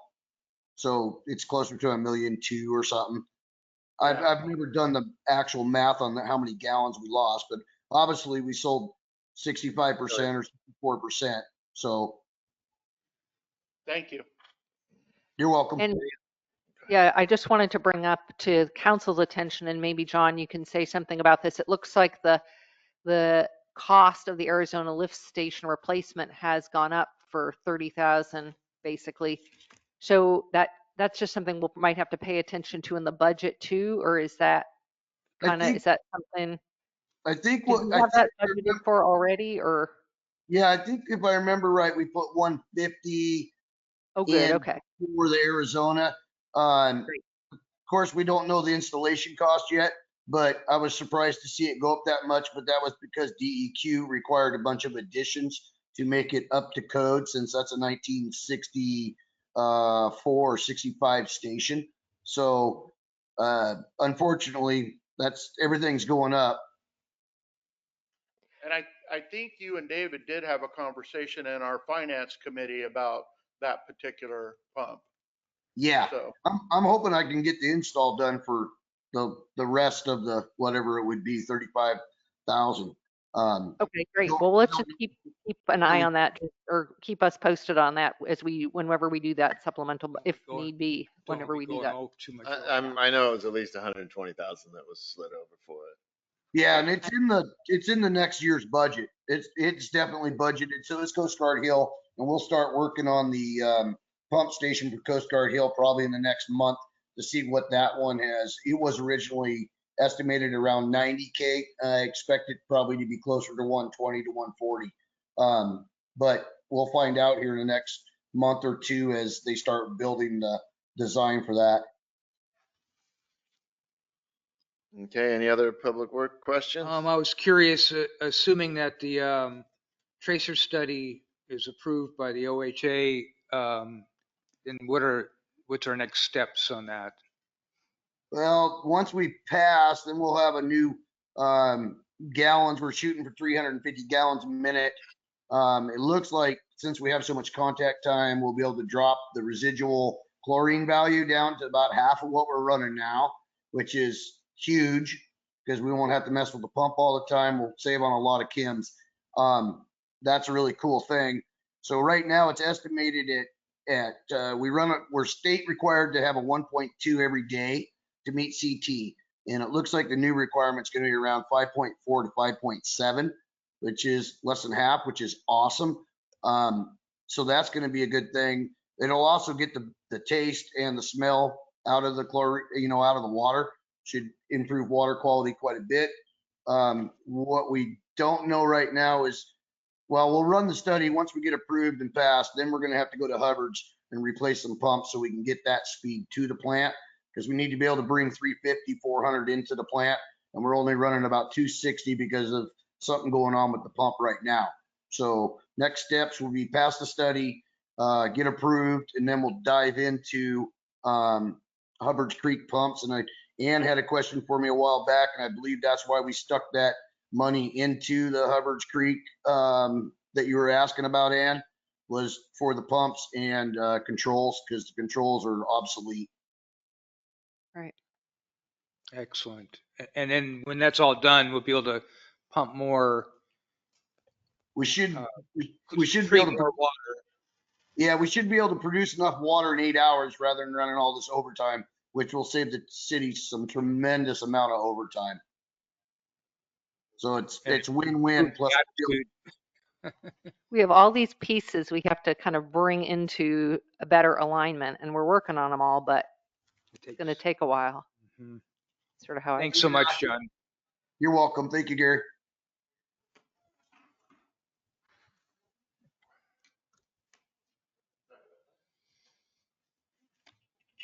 So do you say what GPM we'd get up to? 350 is what he wants to get up So to. I mean, is this the last tracer study, or do we have to do a couple more, or we don't know yet till they're done? No, OHA allowed us to shoot right for what we wanted. So oh, nice. we're gonna shoot for 350 and that will hopefully make it so we can make enough water in 8 hours instead of 14 or 12. Yeah, because what are we right now? 320? No, we're stuck at 256. We're down there. So that is 5,640 gallons more per hour. So Roger, times 8. yeah, so there's 45,000 a day. That's a foot and a half, pretty close. Yep, 1.3. So we're only making, right now we're making barely a foot a day with usage the way it is because usage went way up. So that should help. We should be able to make that in half the time. Who are you dealing with at the Oregon Health Authority? Kent Downs. Yeah, My Ken buddy. still? Yep, Okay. Mr. Downs. Okay. So that he actually has the methodology. He's going through the whole aspect of whether we did it right or whether the engineers did it right. Once he approves it, then we're going to go ahead and run a blind study to see if we're close because we're not sure if we need to be a little bit lower. So we'll do a blind study, see how that goes. If we pass, then we're going to go right into the full tracer study. Nice. Very Yeah. good. Some good news. Yeah, that's awesome. Excellent. Okay. Thanks, Any other John. questions for John? Hank is gone, so we can't ask him anything. Any questions about the planning? Where are we at with this? Did we give Crystal, did she sign back on with us? Yeah. She did, right? Yeah. And was that a reduced cost? I don't think so. But she got, she's working under a grant too, to do that whole housing Mhm, study. So study. that's part of what pays Is that her what it to was? do. There was something that made it a little sweeter. I just. Yeah. What it was. Okay. Well, I guess, yeah, we can't talk about things in planning really. Nope, you can't. Watershed. Is there any questions on Ann's watershed report? Boy, that looked really good. It was really great to have the, Yeah, the big news is we got the dredging dredging, permit, and then we're yeah. just working on trying to figure out how we could possibly fund it and so that we can move forward with that.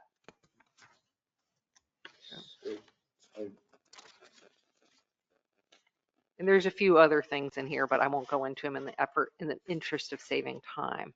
But We need to make water to recycle water.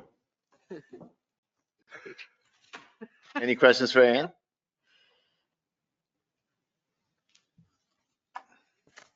Thanks so much, Ann. Yeah, thank you for the report, Ann. I'm not following the agenda here. I'm following the reports that are written down. So Gary has to watershed. ask here. What's that now? Main Street. Oh, Main Street, I'm sorry. Perry's not here. Anything from the fire district, Greg? Parks? We heard about the, Parade cleanup. We have a parade obviously July 4th. We're gonna do a parade cleanup on July 20 or June 29th on Saturday at 9 a.m. And it'll be along the parade route from 8th to 20th on 101.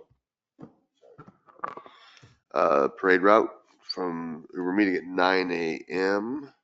And then on the 30th, we're meeting at Buffington Park at 1 p.m. on Sunday, just to do a Buffington Park cleanup. So between the Parks Department. So we're trying to get the parade route and the park cleaned up. And there's a ton of stuff going on July 4th. It's looking really good. And seems like there's a lot of stuff going on. There's a quilt show's back on now. The disc golf tournament will be on. It looks like we have a whole bunch of stuff go out today. So it'll be a good day. So nice. Parks is excited for that. So Mhm. thank you, Greg. Tim, any updates on TLT? I don't have anything. Hopefully everybody received their grant monies and are starting on their projects and. Seawolf did their stuff already. Oh, wow. Excellent. Excellent. Yeah, and the bulletin boards Connections. up at Ray's now. Yeah, you were the first one. So yeah. And I saw So- the Connections little magazine Connections already magazine. came out. Well, so we'll get some reports back. I think they're supposed to report back around December to the city. So as we get those, I'm sure Melissa will include them in our packets. Okay, and then Gary, thank you for your Has there been main. any discussion on looking back at compliance with requirements of the TLC? You mean past? Yeah, of the requirements. You mean basically just bringing up that whole thing and looking at it? I think it would be something if we can get our head above water. It's definitely something. Well, I didn't know if it was, I don't want everybody to forget about that. Yeah. It would be easy to forget about. And It is easy to forget about. So yeah, just keep bringing it up, Brett, and I'll try to remember to do it as well, because there's a couple little things we need to tweak on that, I imagine. Yeah, and probably more just, in a forward-looking manner. It's kind of. Right. Yeah, like, And if the committee could just get on it and say, oh, we're going to do this every December, or if a few committee members could, Because maybe there's the same player that comes in and he hasn't even complied with last year. Or I'm saying it probably didn't happen. Yeah. But it probably maybe it would be wise to look at, before you even start allocating or recommendations for the coming year. Yeah. To look back at compliance with the prior year. So I agree it's with kind you of 100%. surprising it's not a reimbursement So yeah, basis instead. Like we cut the check first. I guess I assumed it was a reimbursement, and that's what monitored it. yeah. No, they wait for their money, and some of them need that money to start the projects. Right. Some don't, of course, but I think ultimately we need to get that committee re-meeting again somewhere around December. Mhm. And then ultimately, though, it does fall on Melissa to make sure that the compliance is there. The city administrator is the person that's in charge of that. Not in charge of getting the group to meet, but to make sure that these people that received the monies did those projects the way they were supposed to. Okay. Like I agree, Dry Bulk because did there's the the piece of walls authority. that they Yeah. said they were doing. Because that committee really doesn't have any authority, No, they don't. but the authority would lay in the city official to look at that. So but a that's something that committee Gina would member consider. could do the research. So, I mean, a committee member who is interested could say, I'm going to go back through and go around town and make sure, and then bring them to Melissa to help her, I mean, Right. a committee member Yeah, I could. haven't done that. That was not something that I understood was under my purview. Well, Kind of in this typically, moving the forward. committee only can gather the information. Yeah. And if we consider the reports to be our information, that's one thing. Yeah. If we'd rather see somebody else go out and look at them, that's another thing. That's the kind of thing when we talk about this TLT thing, we need to tighten it up a little bit more. Yeah. But I believe years ago, the city administrator did try to keep track of those and would remind me that, hey, this didn't get done when I was the mayor. And Well, I wonder if that just because to take some of the heat off the administrator, that there's like you guys are a review committee too, or one of those meetings like you say, all those do get reviewed before you start on the next And Melissa could help if they hadn't followed through. one. if And it's don't, this is that one would- of those things where we'll catch up on it. There is a lot of projects in the last 5 years, but we're worried more about the process moving forward, and it's Right. not as cumbersome as, because it's 5 or 6 projects a year, or that's Yeah. what we had this year that we would have to it's a review. very small amount of projects. It's not, Do we need to look at the ordinance? we do. And Is there teeth? Is Yeah. there anything that we need to provide for, as far as tools go, for our staff to work with? we do need to look at that again. There are some things in the ordinance, and I would have to reread it again, but I believe if they don't spend the money on the project, they have to refund it. 2, if they don't report, they're not supposed to get additional funds the following year, kind of thing. So there are things that we've been a little bit lax on. Or what though? I mean, like, do we need to spell out or what? I think if I remember correctly, they can't apply for 2 years if they fall out of compliance. Main Street's always been good about giving us a report. And Just like if I want to do something really cool to my building and it's on, and I get, say, that's a $4,000 job. Right. What's missing a year of free money? What's punishment that? I mean, like, I defrauded the government of tax revenue that right. is taking it. We do probably need to attach some sort of a penalty to that. That's what I'm asking. Is I there a agree. penalty? Just you don't get to do it again seems. I say we don't cut the full check until they're all the way done. Like we'll give them 30% to start for seed money, and then review when the project's done and cut them the rest of the check. That's how most grant funds work. I mean, maybe my percentages. Almost need a administrator, or, not even Right. a grant administrator to Mhm. which is a full-time job probably, you know, who knows, but. Okay, so what's the timeline on that? When do we need to bring that back? By September, November? They're So, supposed- I think they have, I'll pull up the ordinance and read it, but I believe they have to report back by December of that year. So okay, well, everybody's interested in it. So if you find out there's a timeline, let me know and we can put it on the They should agenda. bring receipts, like here's my receipt. their receipts are supposed to be turned in. right. Yes. That's you're right. It's just like a lot of other things. We just like it might all be the pieces might be there, and we just need to reset on the process on the people in the process. You know. What had happened was, and I mean this in the kindest way, and maybe I'm completely Here it goes. wrong, What is he going to say?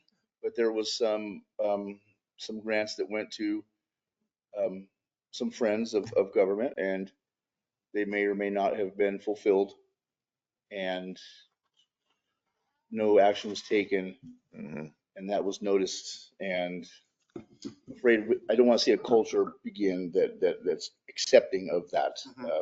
Well, if you're aware, cronyism. if I'm you're unaware. aware of I'm some of unaware. those things, I'm unaware. could you tell I'm Tim? unaware of any specifics. I believe the instance Mr. Webb is speaking of is. That I'm not speaking of. has- Yeah, well, no. Anyway, I think it's finally been Addressed, has it? addressed. Yes. Yeah, I know it was mentioned this cycle or very recently. I just like, I'm not trying to, I don't want, that stink is gone. Right. This is a whole new We're stink. trying to make it better. Yeah, moving forward. right. I agree with you 100%. And I would look to, you know, like I think the planning commission, people pitch in to help with things. And so like if you have committee members who you could say, hey, do we need to have a new, you know, new brochure? Or do we need to, all that kind of stuff? Maybe there could be some energy put into that kind of stuff that would, or looking at what, if there need to be any amendments to the ordinance. We just need to be clear to the recipients about what they're supposed to do. And I think we are pretty clear on our form, but it gets misconstrued by individuals. I can think of one problem that we were speaking of, and I can think of two other people that did actually turn their money back in the following year because they couldn't get their projects done for whatever reason, which is great. But if there's not a second set of eyes looking at that, it's easy to just either forget about it or. What Reagan said it of the Soviet Union was trust, but Verify. There you go. So can we send out that ordinance and that policy to the like blind copy, everybody? We'll put it on the agenda eventually, but like while it's fresh in our mind, get that out to people so we can look at So it. we can all look at it and maybe write some notes, and then perhaps we look at it in 3 months. I mean, you see firsthand how much money that is. Oh, and it's every year it's more and more money. Yeah. And I mean, Well, it's a the really- grant money hasn't Great. gone up terribly bad, but we just need to be careful. It's taxpayers' money. Exactly. Yes. Exactly. And it's just a process and we'll get it. And we just have to adhere to it. So any other questions for Tim? No, thank you, Tim. No, you're welcome. And then Gary, thank you for your nice reports. Do we have any question for him on Main Street or? Well, we had that emergency question that planning? Brett just Yeah. brought up, which is at the 9. end of on the emergency commission thing. And I actually meant to bring this up at the beginning when we appointed that extra person to the emergency commission. I know that we don't have 7, Okay. so but we're asking for 2 more. Okay. I thought didn't we have one on our Yeah, agenda tonight? Yes, we appointed No, someone. we already. I think yeah, we have, right. with that one, I think To the we have Historic 6. Commission. So Or you have that was a different commission. This is or that might appointed make this 7. Gordon. preparedness. That makes make it 7. Okay. So you do have 7. So we have 7 now, and we're asking for 2 more, and we have a volunteer. You want 9 people? That's No, gonna if you kill start you getting- eventually. I mean, there's a The quorum gets potential difficult, that what happens. that's the problem. A quorum, you'd need 5 people to show up for every meeting or you couldn't do any business. It's just there's so much to do that it's, But you don't have to be a committee member to do things though. You know, I mean, you can volunteer your time without being a committee member. And I'm only going from the quorum angle, like Brett was saying, because what was it? There was a board that was planning that we knocked down and then. We did. and- They get clicky. What happens is you get too big and all of a sudden there's clicks. And the weirdest stuff happens. It blows your mind. Like you wouldn't think it. Majority takes. But then all of a sudden you get the loudest guy in the room, runs the click, and then and the chairman's kind of left you know, not to say that that would happen with this, Mhm. this group board here. I would just, if that's what you feel like you need, then I'd support that idea. I just would From the quorum be just as aspect, happy. I would think. The quorum It's tough. That you have to have 5. 7's already tough. I mean, that like that, we have had problems with 7 in other committees Getting before. 4 to. Yeah. That's Yeah, 4, and then it parks. would have to be 5. Mhm. Well, I mean, did we just put 2 on there? No, that was the historical society. Mhm. But I remember parks. And many don't times forget- showed up for meetings and we couldn't have. one way you can skin that cat too is a committee can We- do a we don't skin subcommittee, cats. right? Yeah, I do. I got tons of cats. So you could do a subcommittee to kind of appoint those 2 people or, you know, people so they'd still be involved, but you don't need them there to do business. And that's my only concern is the quorum. Points that we didn't even think of. So do you want to bring it back next month after you talk with them? And would it be the point of order, the way to do it would be to make I believe we passed a resolution with your, like foundational rules of the committee. Yeah. So wouldn't it be to amend that resolution to change it from 7 to 9 or whatever? Or are we, I mean, what Was would that be? in that? I thought it was, Well, we like came a up with the 7 number. person. I No, thought what- initially we had the number of people in the committee and that they Seemed had like to it serve. was, yeah. Some of them were. So maybe get Come back out with of- them and then if it needs to be on the agenda, we'll just put it, get with me, we'll put it on the agenda. We can put that ordinance back on and everything after you talk with the I think group. that would be the right way to do it if you want. But don't forget about committees. Like you can load up the committees with all the heavy lifting and you guys can just vote and stuff and look cool like we do. Good points. This is cool, huh? Yeah. This is the question this the is the definition. apex of humanity here. I thought cool is something completely different. All these years. Okay, and once again, thank you for the bulletin board. It already is loaded up. Yeah, that's great, Gary. Okay, and everything's kind of rolling with the jail. That's moving forward as far as the historic committee and Main Street. Yeah, Boy, so 9 commissioners. I would strongly consider that with the group again. Perfect. The The community or the visitor center, if anybody gets a chance to drop by there sometime, if you're down that way, it's really looking I have nice. not been in there in years now. You'd be impressed. All right. You'll walk in and be like, whoa. This is So poor got the kiosk in for the redfish. Just go in. Yeah. Just go in. Susan. yeah, I think it is. Susan really did a number The on it. kiosk. No, I think it is. It's Huh? Kiosk is cool. Yeah. It's really cool. Well, that was one of our projects. Yeah. That was, you know, a couple of years ago. Well, it's been more than that. It's been, 6. Well, it was COVID stuff and then it just got put on the back. burner. well, it was our, that was. Anyway. Okay. I forgot about that. Okay, we're Marv. yeah on that. Everybody's in tune here. Let's not go back a decade. Okay, so That long. that concludes the liaison reports. And we went through those pretty quick. It's just a long part of the meeting. That's good I stuff. blame it on traffic That's the logic. meat. That's the meat of it. That's the goods, man. That's the sauce. Well, and it is where we come up with other ideas for future agenda items. So we're moving on to old business 7A, irrigation meter policy.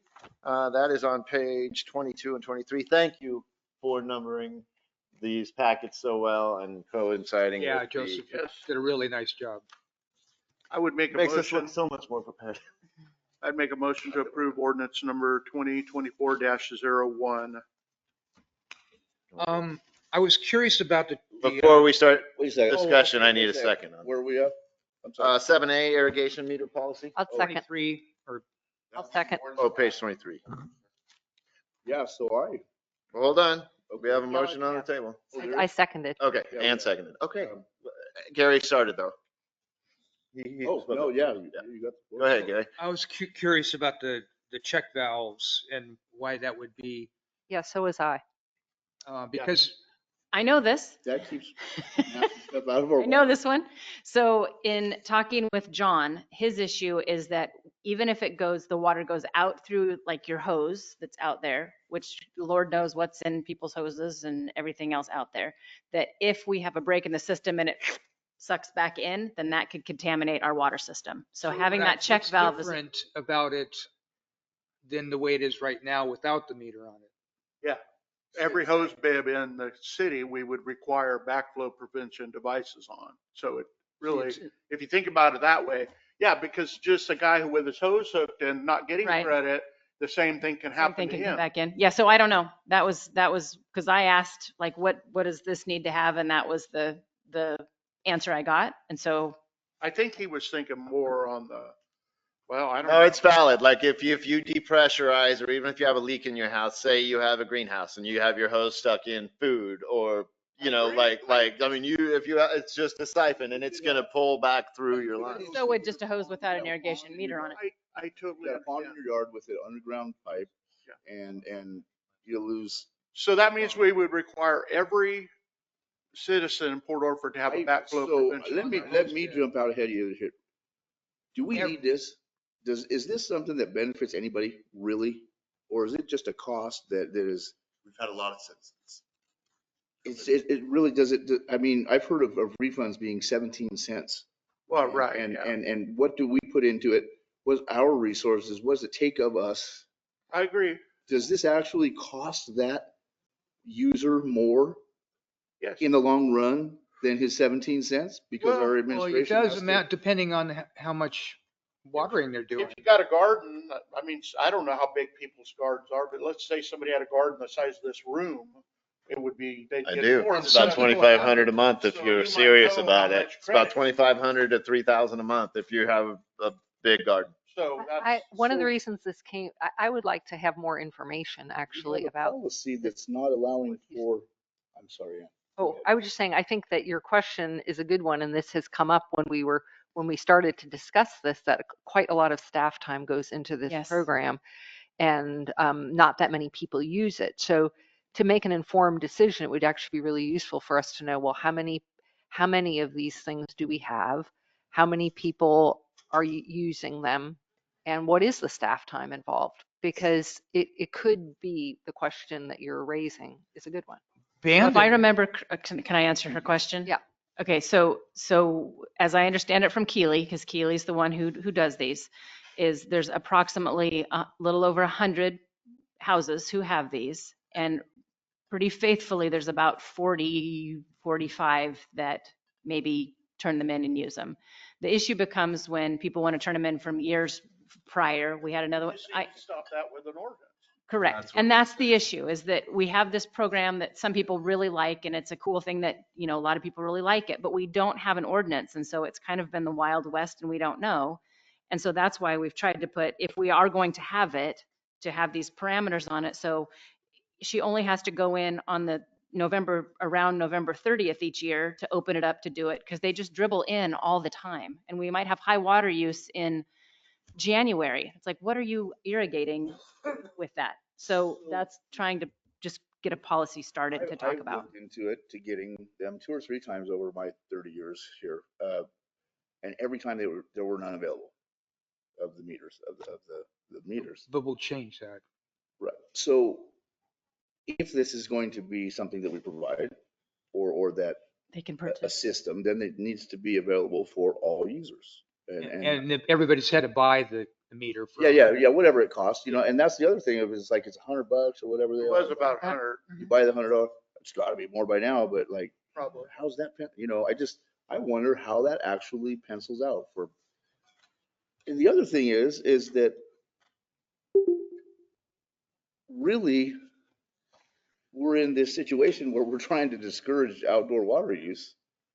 And we're talking about how to give people credit for using their water outdoors. Yeah, but they're. No, we're talking about not charging people for sewer That's because it's not going into the sewer. Listen, but that's not, what we're doing is in a sense, incentivizing outdoor use of the water, regardless of where you decide to pull that from, or is that sewer, is that, I get what you're saying, but it is incentivizing the use of outdoor water. And we're in curtailment. But in that curtailment ordinance, we put that folks could grow their food. Is that all I'm talking about? I mean, we were we were in a meeting, and recently one of our participants said that they just love their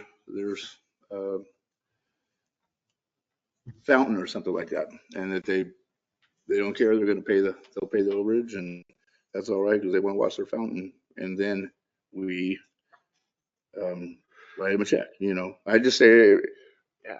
Well, we could really if go, we really could take a look at what it does, then we could decide with or you give it a data-driven response.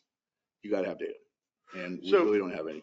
the one thing that bugs me about doing away with the program is you're charging people for water that's not going in the sewer. understand So that. you're charging them, you're billing them for something they're not doing. Well, I think not fair. when you look at it that way, you're right, but you could also say that in order to buy this much water, this is what you have to do. I wonder what other cities do, because obviously, like everybody has their water rate set up with water and sewer, and I don't know if every other city has this program. I mean, it's just, I don't I'm know. kind of curious. I asked Water doesn't- Mary Shamehorn about Bandon, and it didn't make sense, but she said during these certain months that they just don't charge for sewer Oh my because of the number of people that are using. Well, and think of this angle too. We have structured water rates. So those people that are using more water are paying more. They just get a kickback for the sewer.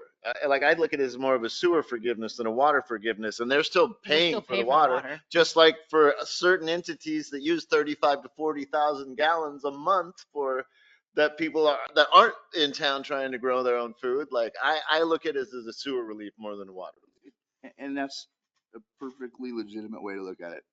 At the end of the day, it encourages Water use. water use. We sell water. We, I mean, there's the other side of the coin. Like- Sell water, but we also have to kind of balance our I costs could- and our expenses. Right. But, and I'll say it again, I don't like to say it in open meetings, but every other water system up and down the coast is like one day away from a big break. And I don't want to say that this, you know, like we have this narrative that the sky is falling in. It is, but we sell water and there's so many systems up and down the coast that are losing 30 or 40% that are in the same boat as we You are. know, it's been my position that if you put your thumb over the end of the hose, the leaks are worse. And when you curtail selling water, you're putting a thumb over the end of the hose and it leaks worse. Yeah, you're not selling water. You could be selling when it's leaking out anyway. That's a good point. So I guess I get that. there's a motion and a second on the table, but I Oh, guess yeah. since there's that, I mean, How do we, we either vote on that and then have another motion. Do we want to even have meters or not? how do we But I enforce it? just can't get past that. If you're charging somebody for something that's not going down the sewer, that's the only thing that really bugs me. You can also rescind your motion and your second. We can table this until we get some more I information. also think that we have to find out about this backwash thing. I mean, like I've seconded it, but I don't think we should, if I was going to consider voting on this, I would, yeah. we have to get I rid of guess I that would because- rescind my motion and make a new motion. I And think we is- have Well, to. but Isidore still on? Is John, are you still online? so, but the thing, like, it should probably be worded too that a backflow device shall be installed at your meter. Because that totally disconnects like that stops everything going back into our water system, which is our concern. Everything on their side of the meter is their concern. But if there's a check valve at their meter, like then they become a commercial or a different kind of entity that is required to have a backflow device anyways. And those devices are put in there because they have a higher risk. because they want to water their garden though? I wonder why we should No, all. no, I'm saying like you have requirements for a backflow device I if have. you're a commercial entity. Like just because of the potential of contaminating our side, like that's my concern. Not that I'm not concerned about those people, but it's on their side of the meter. So if I think that wordage should say at the meter, like if we go with that wordage for the backflow device, That means not a, everybody has to have one at their meter. no, just the people that use this program. Like we need to have it. That's not, I don't think that's going to be fair. Because the meter is just a spinner. I mean, it doesn't But it's not change. about the meter. It's about protecting our water system, Then like everybody should contaminating. have one. Everybody should have. So, Because everybody has a hose bib. So think of it like this. We have a hose bib at house A in this square, and we have a hose bib at house B on that square. This Mhm. guy waters his garden with a meter. Right. This guy. this Yeah, guy- I hear this what you're guy saying. Waters his garden, but he doesn't even Mhm. get a meter because he's not worried about 17 cents. So, Mhm. but he's doing the same activity this guy is. They're both doing the same activity. So Mhm. why would we make Does the So we can take that out. mechanics of the meter lend to No, backflow? Some of the meters I have mean, it's internal just a check spinner. valves. Like we could buy, I understand, but That's like saying a hose nozzle would. oh, Hey, but you know what we could do with a little Pat, more research? We could find a meter or say that it has to be a meter with an internal check valve and then it's contained to that. But you guys are right. It's no different than any other hose hello, bib. Feel like if you want to do it, Here's John. Here we go, John. hello. Wow, that turned into something, huh? I'll say a couple things. One, yes, I think we should actually table this until we get the data you need to see, because I think the data is different. I was told 200 plus accounts with about 4 to 10 people actually turning them in. So I could be wrong. So our ordinance has a cross control and cross connection policy ordinance, correct? Right? So if you read through that, it gives you very specific reasons why to have double checks, PRPBs, PRs, and whatnot. So if a garden meter is hooked to an irrigation system, it absolutely has to have a backflow prevention device, which needs to be tested annually, which we do, and we send the customer the bill for testing them. There is, I think, about 53 or 54 devices that we test every year. We sub it out to Avery, and we have a certified specialist that signs those tickets out of Bandon. It's a state regulated deal. So normally on a garden hose, not required. Meters have double checks at the meter to prevent suction back, but you need an extra level of protection in case that garden meter is used in an irrigation system or hooked to an irrigation system. Because if you're fertilizing and whatnot and it breaks, or we have a break and it pulls the vacuum back, it will contaminate the system. That's Well, what about all the people that have irrigation systems right now that don't have an irrigation meter? Like how, Then I don't if they're understand. out there, then we need to know about it and they need to have one. Or if they're on a well and they're tapped into the city water line at the same time, absolutely required backflow protection. Yeah, no, we're not, but that for a well, that's a given. But I'm Yeah, just saying, we're not like, talking people, about a well. people have their landscaping irrigation systems hooked up to their water systems. yeah, what is And an I those- can irrigation? show you 6 places in town right now, John, that have it. I'm just talking about they got 3/4 lines out into their beds, you know, not necessarily Okay, gardening, well, but irrigation systems, every drip Well, line, every funding that's- tube. that's illegal. I mean, if they have an irrigation system and it's hooked to our system, they have to have a backflow prevention device, state law. So I didn't create it. I know that we have 50 on the list-ish that we test, but I don't know how many more are out there. let me ask you this, John, so I can understand it. So I made it as simple as I could. House A is watering his garden with a hose. House A is watering his garden with a hose, no meter. House B is watering his garden with a hose with a meter on it. We're going to make the guy with a meter get a backflow prevention device. We're not going to make the guy without a meter get one, and they're both doing the same thing. No, that's not a requirement for a garden hose Oh. off the meter. It's a requirement for irrigation systems. Well, what is Or the definition of an irrigation system then? Is it like somebody who has a little line out and watering their strawberries? There's a very specific set of rules for a hazardous connection. I Correct. myself am not an expert. That's why I pay the cross control guy that comes down every year and tests them. He could tell you, I could bring him to a meeting, he'll explain it to you. But if it's hooked to an underground system where there's a chance of a backflow into the public water system, then it's considered a hazardous connection and a backflow device has to be installed. What if it's on the surface? What if it's those little lines people run through their gardens on the surface, or no, like those this- soaker hoses or whatever? No, this is for like irrigation systems, like say the library. They've got the sprinkler heads and the underground system around the plants. So Okay. we're just talking about the average guy wanting to water his garden and wants to report what gallons aren't going down the sewer. Right. Not required on that garden meter, because the meter, if it was installed correctly from the city, will have a double check on it. Yeah, but the meter that we're talking about screws on the end of the hose and you use it. Right. That's what I'm saying. It's not required on the garden meter because there will be Okay. one at the meter, city meter. Okay, so we can strike, so we're not striking Unless any it's, backflow prevention devices that we currently deal with. We're just striking the backflow prevention from the garden meter section. So maybe we should, unless it's hooked to an irrigation system, Okay. underground irrigation system, or a Okay. hazardous connection. so we Okay. need a definition of an irrigation system in this. Because What about like a jacuzzi, hot tub? I mean, that's Same thing. gallons of natural water you can imagine. that goes down the sewer, doesn't it, eventually? Well, I mean, you're hooking water into it. You don't stand there with a hose, you turn on a valve and it fills the jacuzzi. I mean, yeah, it's the same principle. Yeah. It's, But that's a lot. In that case, so that's how backflow prevention devices come about. There was a case in California where a guy was doing exactly what he said. He had a hose into a fertilizer tank.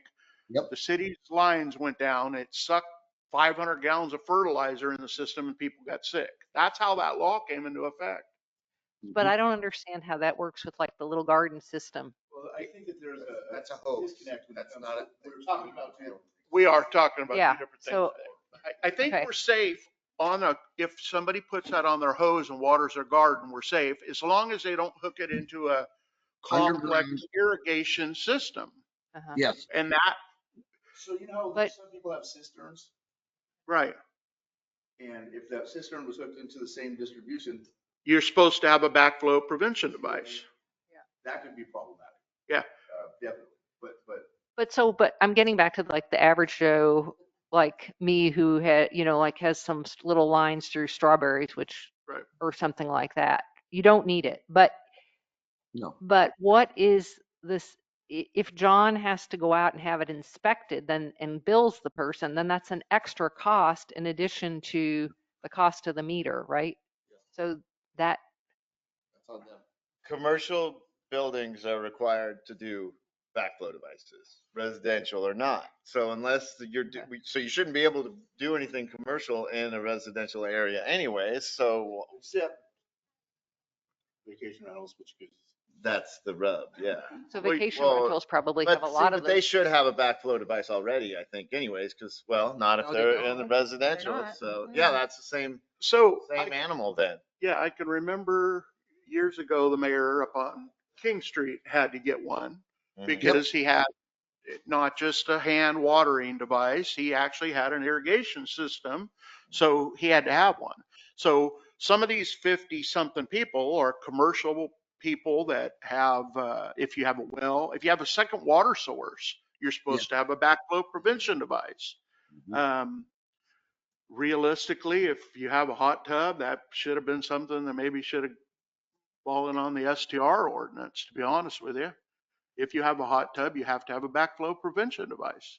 Well, you got to remember that the city meter is protected with the double check, which meets that requirement. It's when you go underground or have a hazardous connection, which it'd be like a dentist office. They're required to have one because they have blood and spit, right?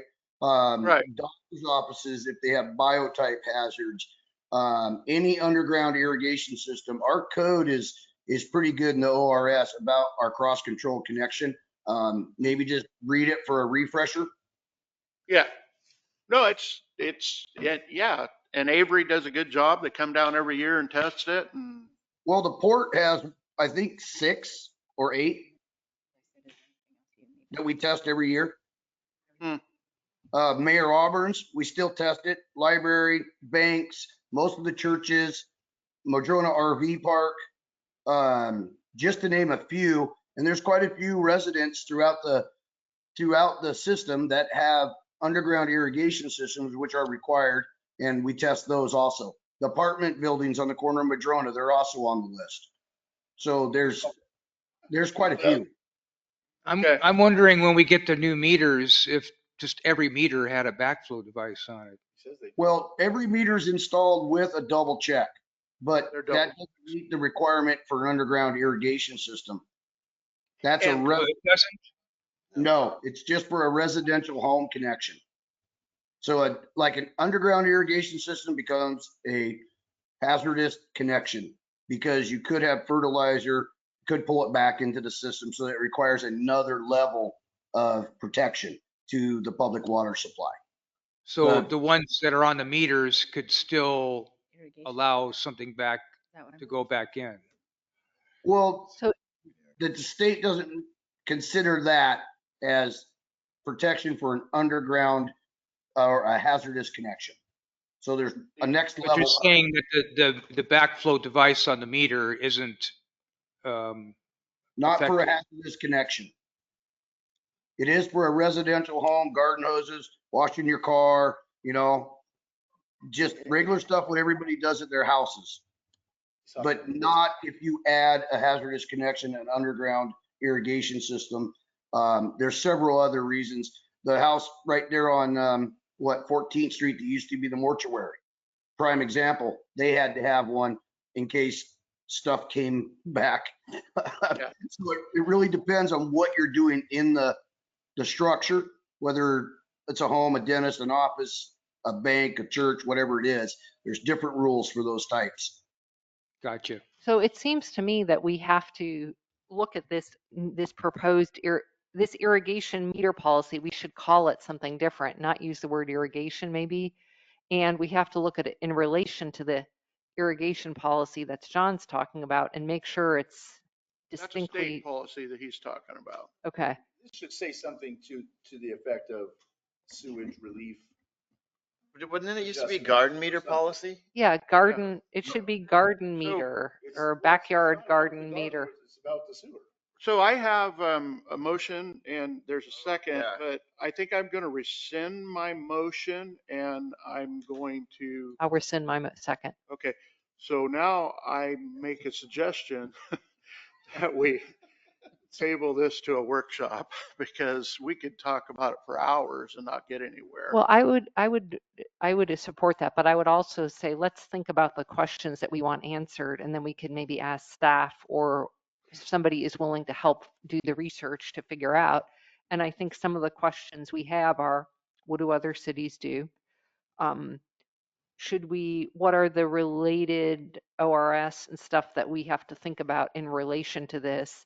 And if we're really talking about just backyard garden meters, how do we make this policy, if we want to have it, Mhm. distinct? And then I think the question that Brett and I had raised earlier too is important, which is how many people use this system? How much are they getting reimbursed? What Is the juice worth the squeeze? is They're it? not really getting reimbursed. They're Well, not getting charged for they're a getting service credited. they're not receiving. Something they didn't They're use. getting, yeah. But they're hooked up to, I mean, I totally get what you guys are saying. And on its face, it sounds good enough. But if you twisted 3 or 4 of those words, all of a sudden the other way is just as legit. Well, and like when I heard about it first of hearing about it from Keely, she was like it was taking her like, hours and hours to do this for like a few people. And I so don't, so that may not make sense. So let's talk about the hours and hours. So the person calls in on whatever day we tell them to call in and they give us the number. Let's just say they give the number 500.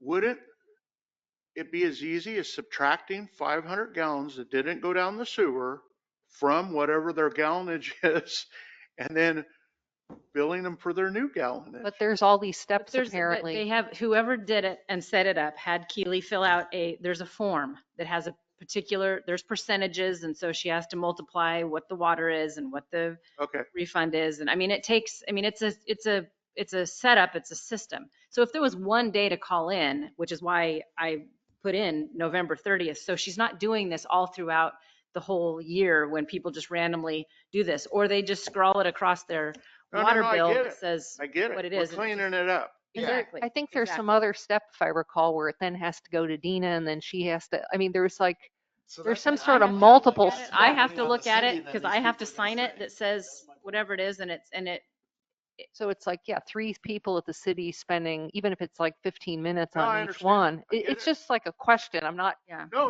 I get it. I have one of these and I Let's see what use the it numbers are. sometimes. Let's see what the numbers are. Does it cost us $500 to save these people 13? $3, yeah. I'm I just don't, saying, if that's I the agree. case, then maybe the program should be reconsidered. I agree. Or we could figure out a way to to do it differently, I guess, it is an option. But I think all of these things are, I think if we had a workshop, we would have to have the backflow prevention device ordinance in front of us, Yeah, which would be easy. And then we would have to have our questions that we want answered. Like, these are two distinct, separate. Yes, they're separate issues. We're talking about garden meters. If we get into everything else and could try to combine them, we're going to go. But to that point, oh, they need to be thank you. available to all 700 homes if they want. So I know I've heard now from two people, you and somebody else, that these things aren't available. The 3 times that I went to get them, they were not. So in the city office, which I've been involved there for a few years, I've always seen one of these meters sitting inside the city office. I don't know if that is one that's for sale. A demonstration. It model. must be a demonstration model I then, don't know. because it sounds like we're not having them available. It's been years since They're just a 3/4 inch water meter is all it is. Yeah, I just. I heard from Keely that John decided to not do it during Last- curtailment or something. Didn't we were just. told We're we doing decided them. We last- did it. I mean, we've been doing them. Didn't we? Do they have them right now? Could I go in there and get one right now? Yes, I can go in there and get one right now? He Yes. says you can. Okay. I have. I haven't seen I them. have 4 of them at the water plant. They're the same meter as the meter that reads your water that we charge you for. Same exact. And how much do they cost now, John? Oh, I think around 120, 125. I haven't bought them in about 6 months. Yeah, see, add that to the mix. Yeah, because then you gotta update your cost every year with an ordinance. Yeah. Yeah, I think we should look at those numbers and make an informed decision on the program's future. Okay, why don't we do that? Why don't that be one of the things we look at? And whether we would have to buy back the meters from the people at the bottom. I mean, I like to let people grow their own food. So do I, and would this discourage them? Because I never have had one and I've had gardens. I don't have one of those meters. I don't have one. And I water my garden. There's nothing more soothing. I got into exotic flowers, and like, believe it or not, I cosmos, Who would have known, Yeah, Brad? cosmos are There you lovely. go. Zinnias too. and there's people that wash their car every weekend that don't get a break. Right. Right. I mean, it's the food angle. Yeah. Greg Yeah. has had his hand up. It's past 7:30. Are we gonna move to extend a meeting? That's what. Somebody needs to move to extend. the meeting. I think Greg's gonna say no. We still need to vote on whether or not to table. this We did item. table it. We did, it's tabled. Well, it's not tabled, but it's. It's not, but that was a suggestion I had. I'm We open need a to motion to anything. table? I think we do, don't we? Well, I think that we've been using that term incorrectly. We have been, and I didn't use it tonight. I just said extend it to another month, I believe. That's something like that's better than table means just like. Continue it, I believe. Continue it, there you go. Maybe that was There. the word. So or- your motion is to continue.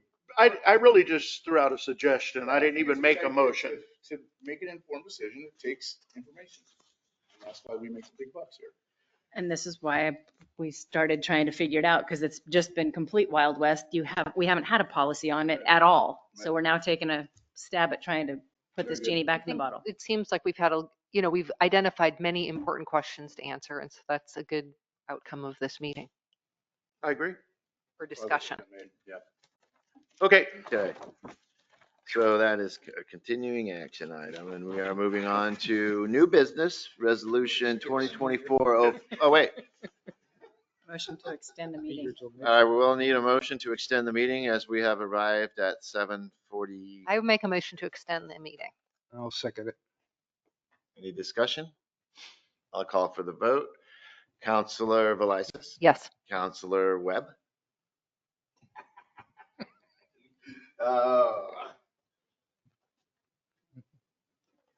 Webb, yes.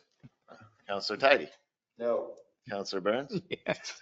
Counselor Pogwitz. Tim, yes. Good, no tiebreaker. Okay, resolution 2024-05, adopting the fiscal year budget for 2024-25.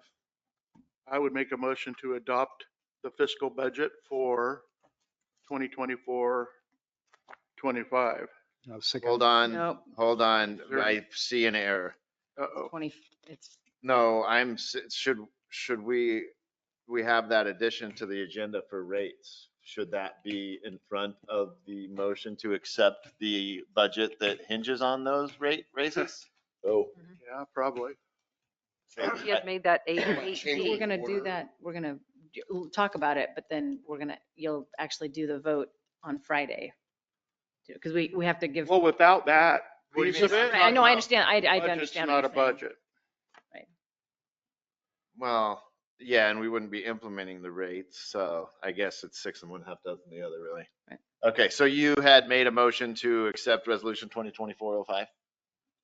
So do you think that's the order we should do it in? To go with the budget?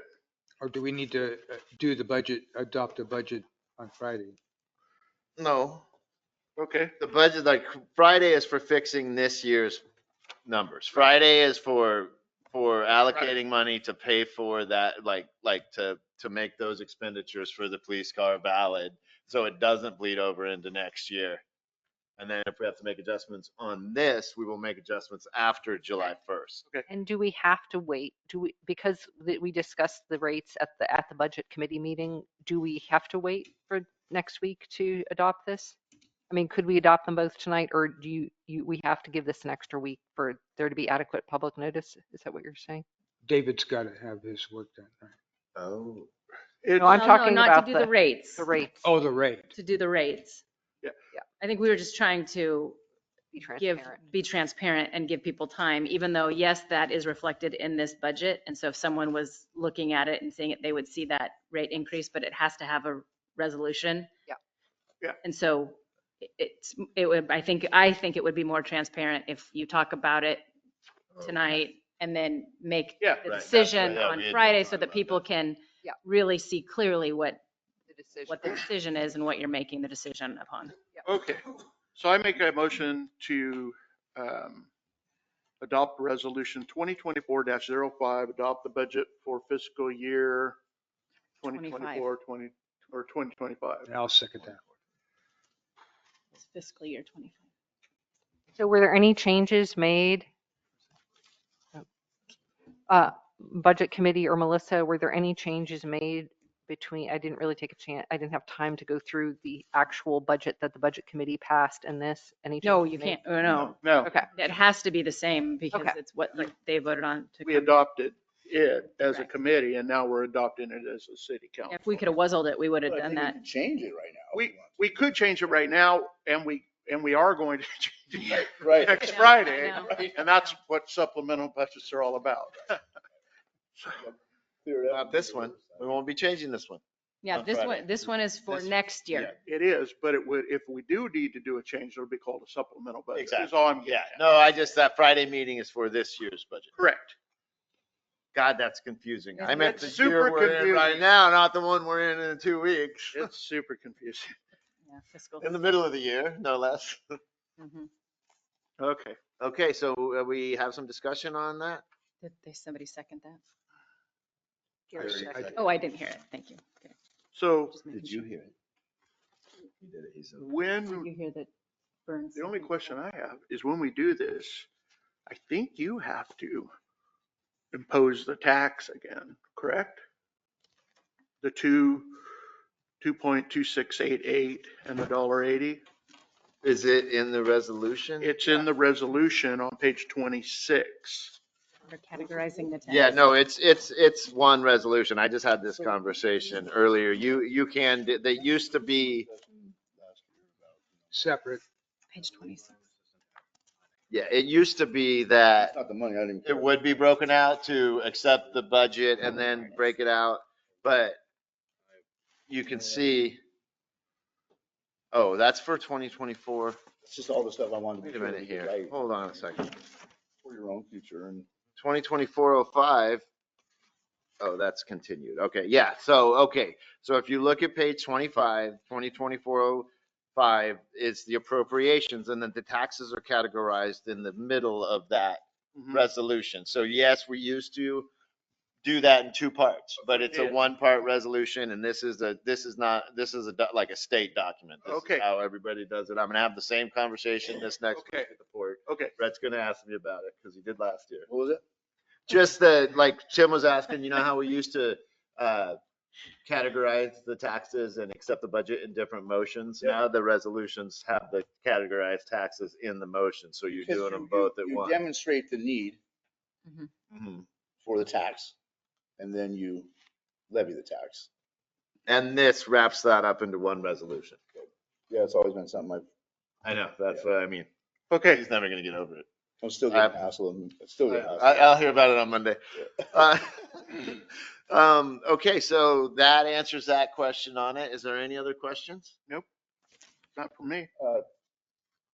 Go ahead. A matter of clarification. It's probably not the time. It's probably not the time. Okay, never mind. Everybody clear on that? Any other questions? Nothing has changed. This is a rebuilding year budget. So, things are tight, but I feel with the finance committee going over it so meticulously and us having the couple of meetings and Dave having, knowledge of how this ship is ran, I think we made as good of effort as we could. Yeah. And thank you, Finance Committee, once again for doing all the heavy lifting. Because when I heard 14 budget meetings, I was thinking it was like this. So, how many did you guys have? Like at least 10? And I do plan on calling another finance committee meeting. I'm shooting for July, but with the 4th and family coming to town, it may be in August, but I'll get with Ann. I know she wrote down a lot of the stuff. I've got a list of stuff and we'll just start having regular meetings and dissecting some. Thank you so I made a much, list of them that I was going to bring up later. Thank you. to I share. appreciate that. So anyway,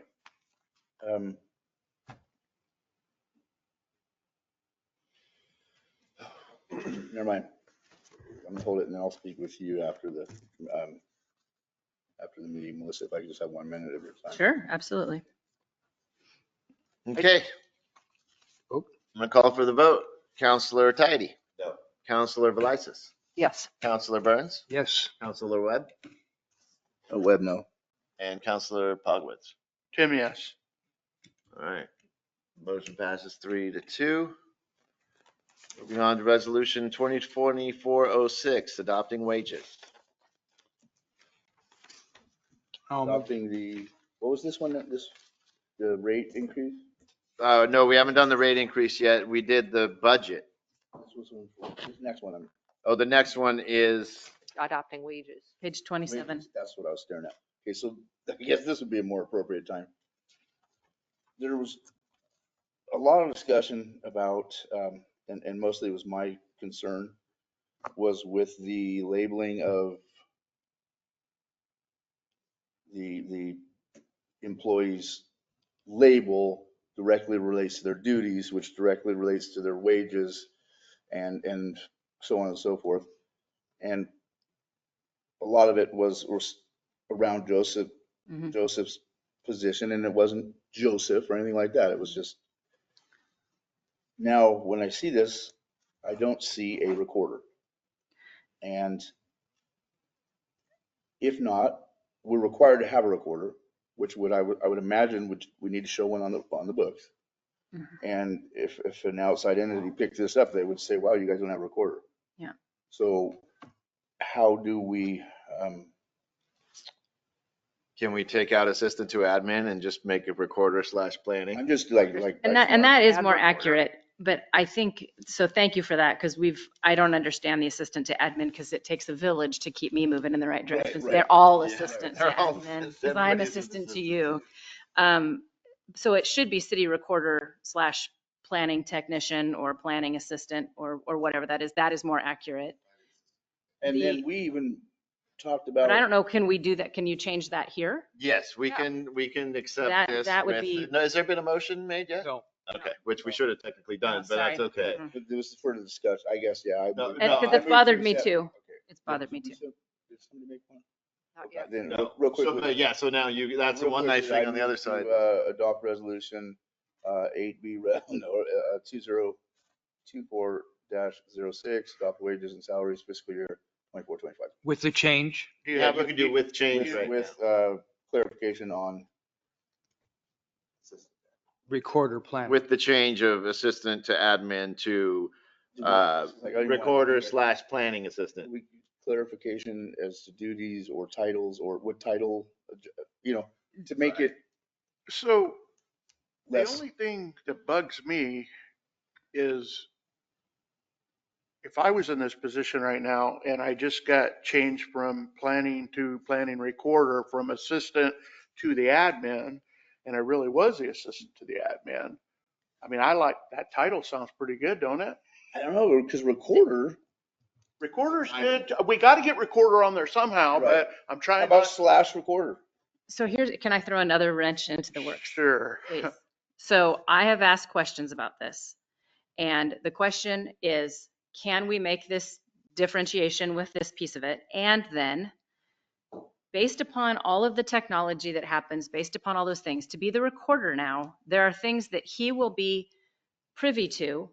So for instance, if there's a possibility that he would be privy to things based upon all the recordings that happen. And so should he be a confidential employee, or should he be a union member employee?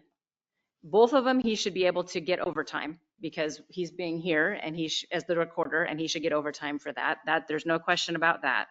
But so I asked this question, and then I was told that we can't just say he becomes a confidential employee, because historically city recorders have been not confidential, which means there are things that he couldn't see and he couldn't have those.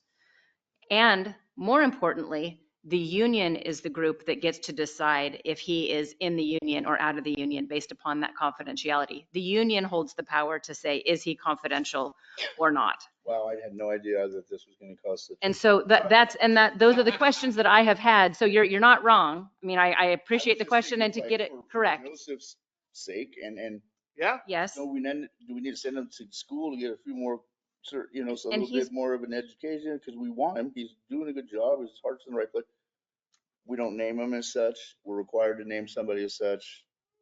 How do we do it? I can't believe. And these are the questions. I can't believe the recorder is not traditionally a confidential person, because they're always having to see everything that comes through and keep track of it. So I just don't understand that. And I would agree. And I have talked to the union steward to say, this doesn't make sense to me. And especially now with all of the recordings and all of the things that happen in uploading and sending and shipping and doing, that you would think city recorders haven't been. But then I was told that no, the city recorder isn't that. And then that's why a lot of times they just shift that onto the administrator to be the recorder or to do those things in that. And that's why that historically has happened that way. But then the But administrator then it also has to be the recorder and all the things. And it's like, but he is not a I can't do his. Doesn't planning have to have, a planning assistant isn't a confidential employee? No. So if I'm not mistaken, the recorder isn't in on executive sessions. Am I right? Can be if we invite him. Well, that would be the only confidential. Everything else is an open public meeting. Everybody's privy to that information. Even a citizen could walk in and say, hey, I want to know. Or see it on the video. Yeah.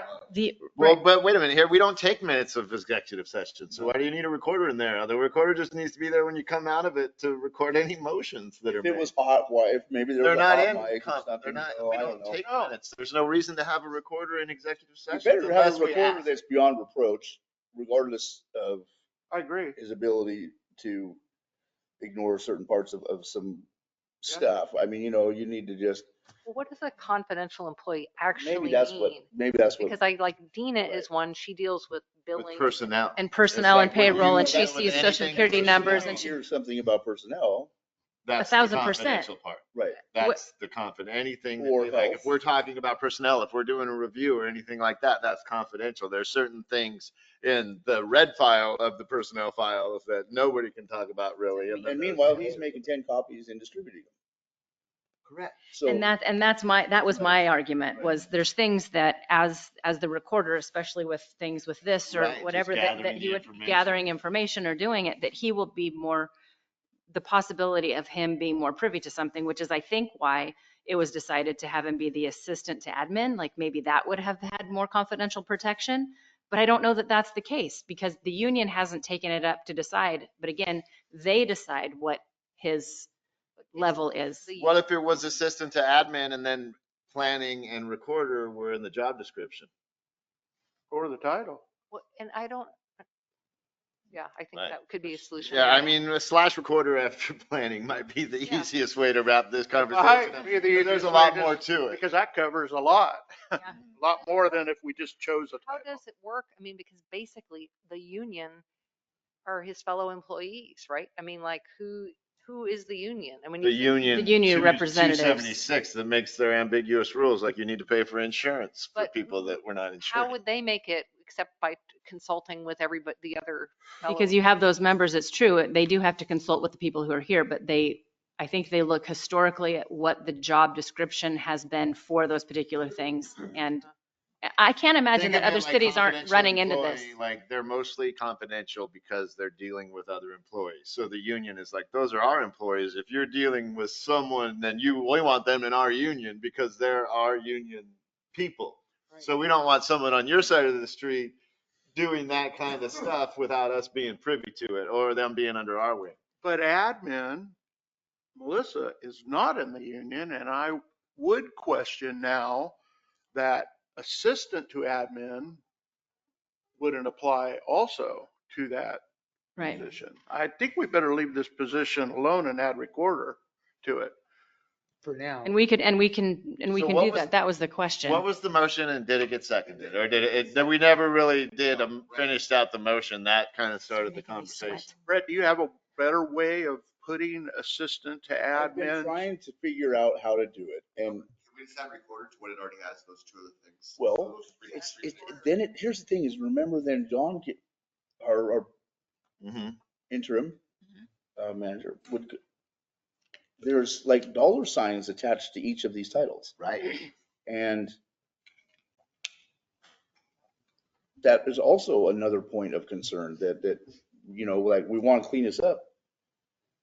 But we also want to be careful with what we say because the last title was, remember we were talking, the average, this, that, whatever. Right, we were looking at, Just don't want to step in. I don't want to trip over ourselves. And it could happen very easily right now. And maybe we just don't even look at it. Maybe just look the other way. like you're saying that if we say recorder, then somebody's gonna somewhere say, well, let's look at what other recorders are paid and other planning That has assistants are happened. paid. That has happened. That has And the happened. thing is, those positions in other cities could be a full-time thing or a third-time thing. And Right. I don't know what this position, Right. it has, I don't know if it's like half and half or if it's like. So we 1/3, had a 1/3, recorder 1/3. before, and she worked, 20 hours a week? Is that what? Yeah, she was. And in Beverly, Maine, she was like slower than molasses in January, and she worked 20 hours a week. She was thorough. She did a good job.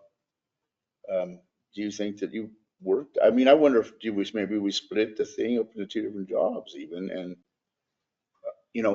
see, now's not the time. I just wanted to just draw attention to the fact that But we do officially have a recorder because you did finish your class. So Yeah, he's we got it. can prove that we officially have a recorder. So that was my question. And then if so, why is he not titled? That's what if I was a recorder, I'd say I want to be titled on that piece of paper right there. Joseph, Still been talking about. Joseph's got Joseph input. has some input. The council has already voted to elect me as the city recorder previously, You signed. but then a bunch of things happened and a bunch of fires cropped up, so I haven't been pushing, why is my job title not changed? Because we've had more important things to deal with. Mhm. So it's out there. There's We have something in this- Yeah, there. no, but the cleanest way to do it would be have the recorder position with a wage and then the planning assistant with a Can we wage. ask direct staff to just come back with the solution? For maybe Friday. that we- Yeah, and then we can get it done and I everybody. don't- Yeah. Let's You know not, what I mean? let's I mean, not- it doesn't sound like, maybe Melissa doesn't. I think Friday is too soon. You need to give I her really more haven't- time. I Think have been about. trying to figure this Next out because it has bothered me too. Implications that And comes he with- works hard, Yeah. like, and he does all of these things well. And for me personally, it would, just like Dina has to know people's social security numbers and what they make and what they do and how it's broken down and if they have this garnished or not or what, or like, there's just things that are privy and confidential that she has to deal I with. think it's the And most. I think, important job in the city. and I think he has too. It's not on there. I think. the Exactly. reporting is And this- I totally agree with that. And especially in some of the meetings or some of the things that might come up, for instance, if there was, not that he would be in the super, red file folders, nobody's in that. And now I have a lock on it and I have one key and that's it. But if there are things that he would be in a meeting that were being discussed in that, Right. I think it would be important that he is a confidential employee Yeah. for that. But again, that is not, as I understand it, that is not under I think my purview or our purview. it should be our purview. I would The- think. The union would like to say that everything is their purview. Yeah. Can we just call it, right now, can we call it assistant administrator and just cover our bases till we have all these other questions answered? I would like to see Joseph get what he has coming and I like comply with the Flash law. recorder myself. The biggest issue right now is that we have budgetary constraints. And if we were to put a slash this or that, might that cost us some money? And if so, we probably can't afford that right now at this very moment, but that's not to say it's not worth more or whatever. Everybody's worth more. Because everything is, it's like there's just this. But we went over this, we went over this with previous admin before, and remember we went over a wage increase. And because he wasn't getting paid so we've already established. Well, actually, He is getting paid. so the assistant We just don't have it on administrator, this piece of paper right here. we talked the assistant administrator, or it was the assistant, Because that's when he just got it, was a year it ago. was the assistant bookkeeper's accountant. It was an accountant assistant. That's what the hire. That's what it was hired at. That's what But it was hired at. we got to remember. No, well, you had your interim, and then it changed a little bit, the interim, but then the interim came in and he really threw a I'm wrench telling in it. you. With the interim was better, but now we finally got on the interim. That's what I'm trying to say. Is a lot's I wish I happened. was joking when I said that. But you think you're helping, you're not you helping. probably did it politically correct as you could be, because let's take a note from Brett and think about this, but I don't really, I'll be at a Friday meeting, but I personally, Friday is not the day I'm going to meet for 3 hours or 2 hours. I even. concur. I'm coming here to, You don't even want to come on Friday, period. Nobody does. it's been a policy of mine, don't ever have a meeting on Friday. Right. So, but I will be here Friday. But For David, because what I'm David's the trying one to who say is wanted let's Friday. not overload this Friday meeting. I need you guys to be here. I cannot be here. I'm going to be in Medford for surgery for Marisa. I will I'm be not going to be here. There's no way to I be here. promise you I will. Okay, cool. No, we need to have a quorum for that one because it needs to be done. Who's our treasurer? Do we have a treasurer? You're the president, you'd run it, don't you? No, I'm the backup. Yeah, Yeah, who's Brett our- was asking who's backup if I Yeah, can't make it. who's, Don't make. I think Our council third would have, if something happened, don't we council have would an have to, officer? We have a, no, council would just have to Okay. I elect think it's somebody. the longest Yeah, I didn't tenure. know. I think it actually is the longest tenured. So is Is it? there a reason this I'm has to be pretty- adopted before the end of the year, like the budget and all this kind of stuff? Can this be put off to the next meeting, or do we have to? Can we I think just- in order to get it, it's part of the budget, I think. Personally, I feel comfortable doing slash recorder and calling it good right now, and knowing that if we want to adjust it, we can. I don't think the implications of, that we can plan to bring it back and clean it up. To me, it seems like that would be a way we could just kind of finish this job and then do the refinement later. Councilor Blysis, would you be willing to form that into a motion? Yes. I make a motion that we adopt. so there's that motion's on the table. No, Well, you have a motion that didn't get seconded on the table. I thought we were saying that. No one seconded it. no. How the hell were we talking about it for 45 minutes? That's because for the record, that motion died for lack I of don't a think second. anybody didn't second it because it just didn't get a second for some reason. Nobody, I don't think Because we anybody. started talking about it and We it just, languished. you went into it. Yeah. Because you had a simple question that turned into a long answer. I make a motion that we pass resolution 2024-06 to adopt wages and salaries for fiscal year 24-25 with the amendment of adding /recorder to the position that we've been discussing, with the note or direction to staff to continue to research and resolve the best way to characterize this in the future with the intent of correcting it. You could not say that twice. No. Second. And I'm seconding it. So that's solid now. It's recorded. Okay, any discussion on that? Hearing none, I'll call for the vote. Counselor Webb. Webb, yes. Counselor Tidy. Counselor Burns. Yes. Counselor Velisis. Yes. Counselor Pogwitz. Tim, yes. Okay, on to Jubilee sign application, page 2729. I would entertain a motion to accept. Now, have we ever done a sign? We have a sign ordinance. Oh, that's We do. the question, isn't it? That's bigger than the sign ordinance says. I don't know what the sign ordinance says It's not because very that was big. so contentious. It's not years very ago. big. It's like 30 by, it is 4 by 8. No, the ordinance is? Oh, okay. The size of a real estate sign. This says 2 4x8 panels. Yeah, but there, it's one on each side, I think, angle. Right, I get it. So, is this a temporary sign? Yeah, it's for the, I Right. think a lot of these came up It's already also up. because of ODOT. And so they wanted to make sure that while ODOT was here. Oh, it's If it's in ODOT's right away, they'll take it down. This is the sign Brian's had in front of the. well, not this particular. No, but the same. It's across sign. from the car wash. What's that? This It's- is a it's- permit, this is a Oh, this- permanent sign. I apologize for interrupting. I did want to make the point, though, he might choose to take it down, but the I know. application was made to be permanent. Ken, could you please state who you are for the record? Sorry, this is Jen Bailey. I'm board secretary of the Port Orford Jubilee. I'm also a friend of Brian's. We did this sign application last year. I submitted a sign permit application as well. That one was under the Jubilee's name. Brian had decided he wanted to do the sign himself, and at the time he wanted to keep it up permanently. So that's why it's now under his name.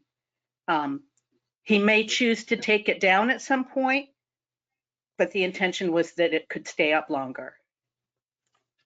So this is not the sign that's in front of where your restaurant used to be, Pat? The wild or the. I guess This not. this is across from the car wash. Across from the car wash. No, it's across from Gold Beach Lumber. It's right out Well, here. I You're gonna mean- go out. The car wash is It's across. the lot, it's the empty lot. Yeah, that's what I'm saying. It's And is that 6.5 feet? Sign. That's the top of the sign or the bottom of the sign? It's the top of the sign. The sign has actually already been installed because I was told that this had been approved. So we went ahead and installed it. And this advertised the Jubilee.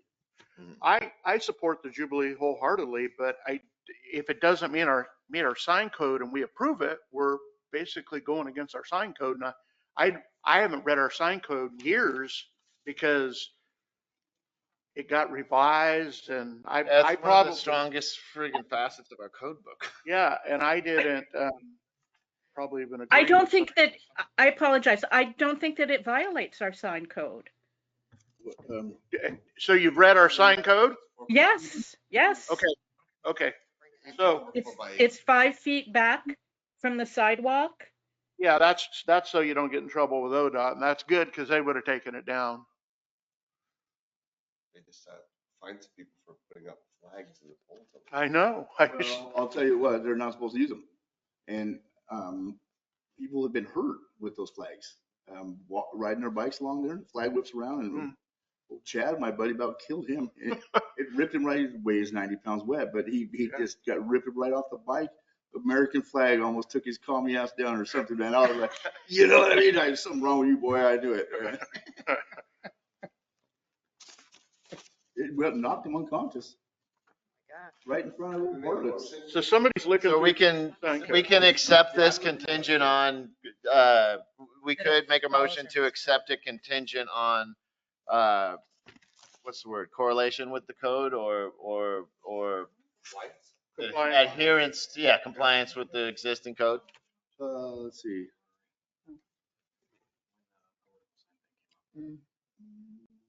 Well, I'll make a motion to approve the sign We're like, I'm like 1 minute away from. Yeah. Yeah, it'll just be a second. For chapter 15, Yeah, we got it right here. So this is under freestand. Did you look at this, Joseph? I mean, did you look at this for compliance? fairly certain I did, So is it- 95% certain. Does it Thank you, comply? Joseph. If it wasn't, it should not have come to council. I wouldn't have charged Jen Bailey. I would have told her that it wasn't compliant. We'll find out in a second.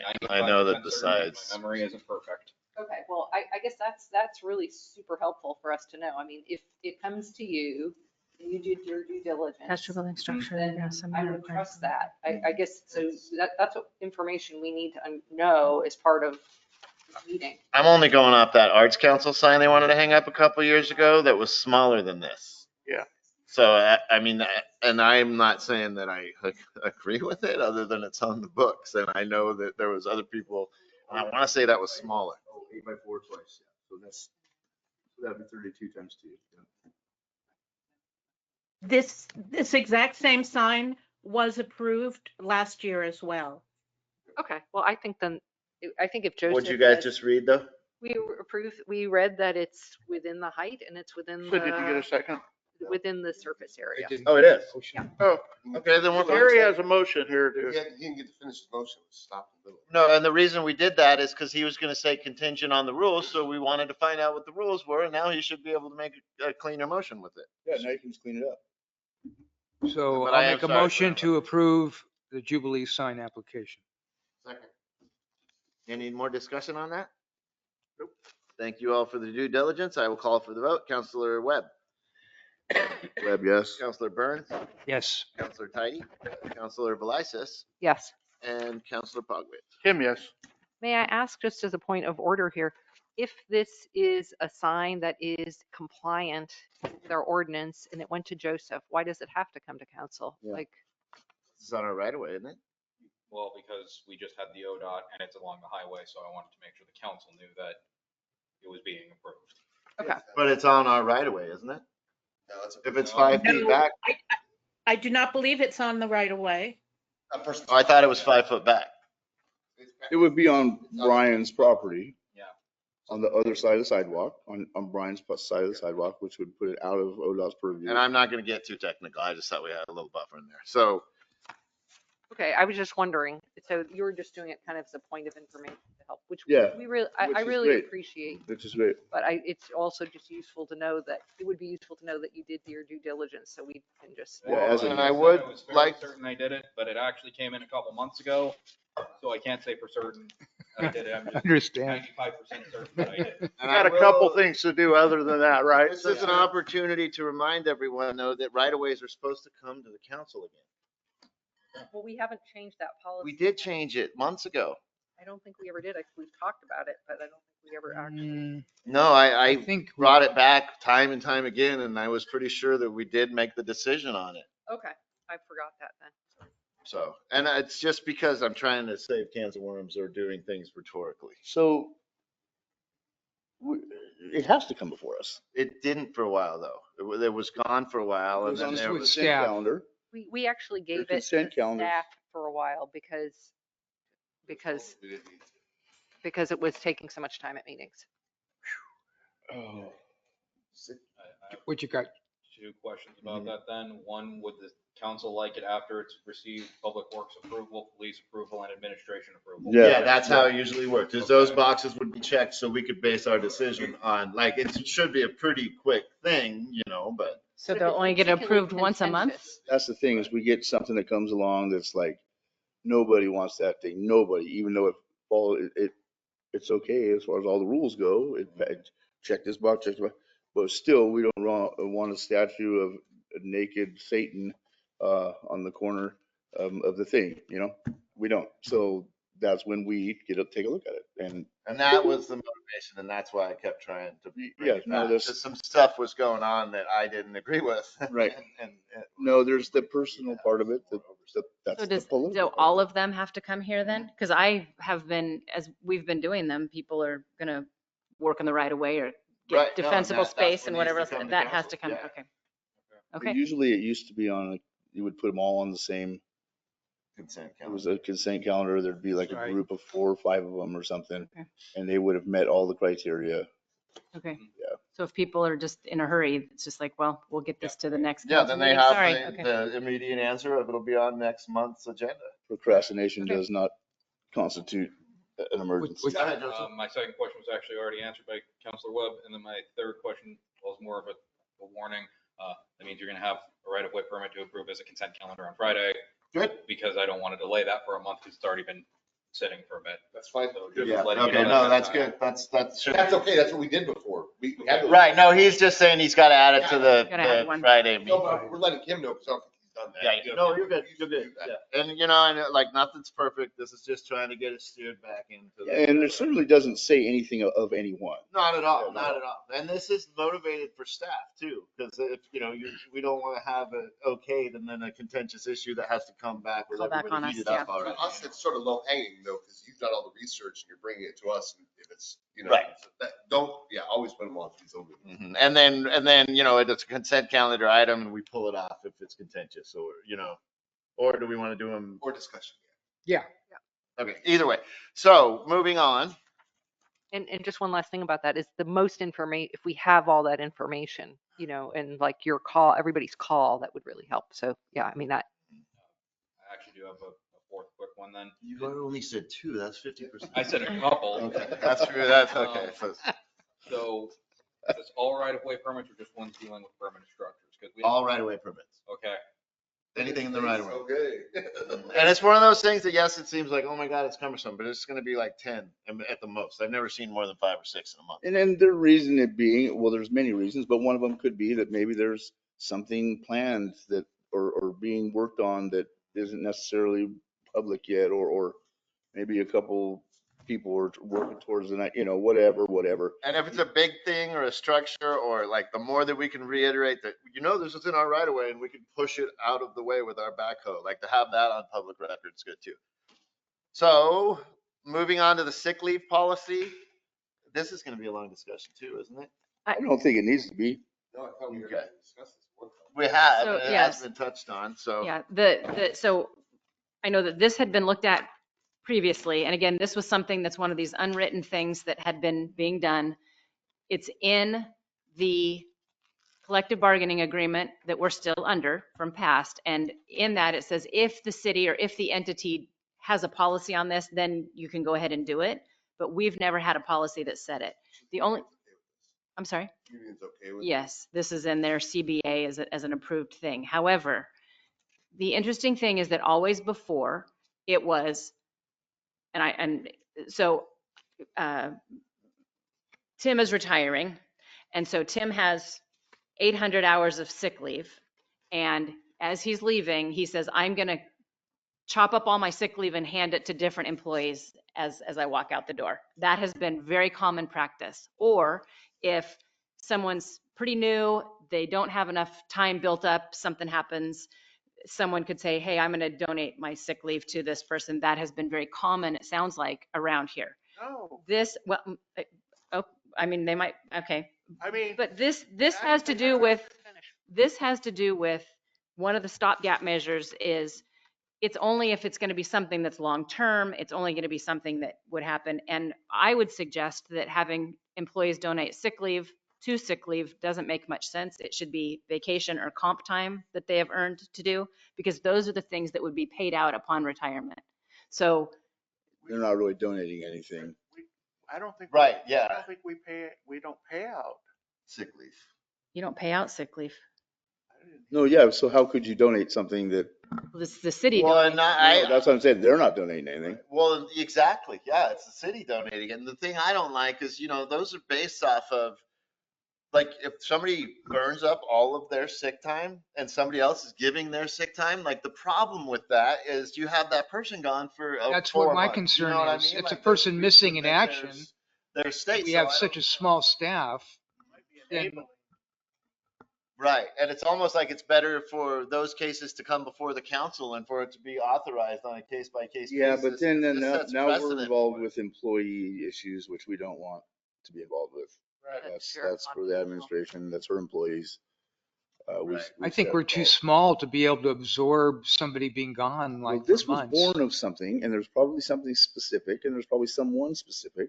And right now, we might be talking about something specific that we're not even aware that we're talking about.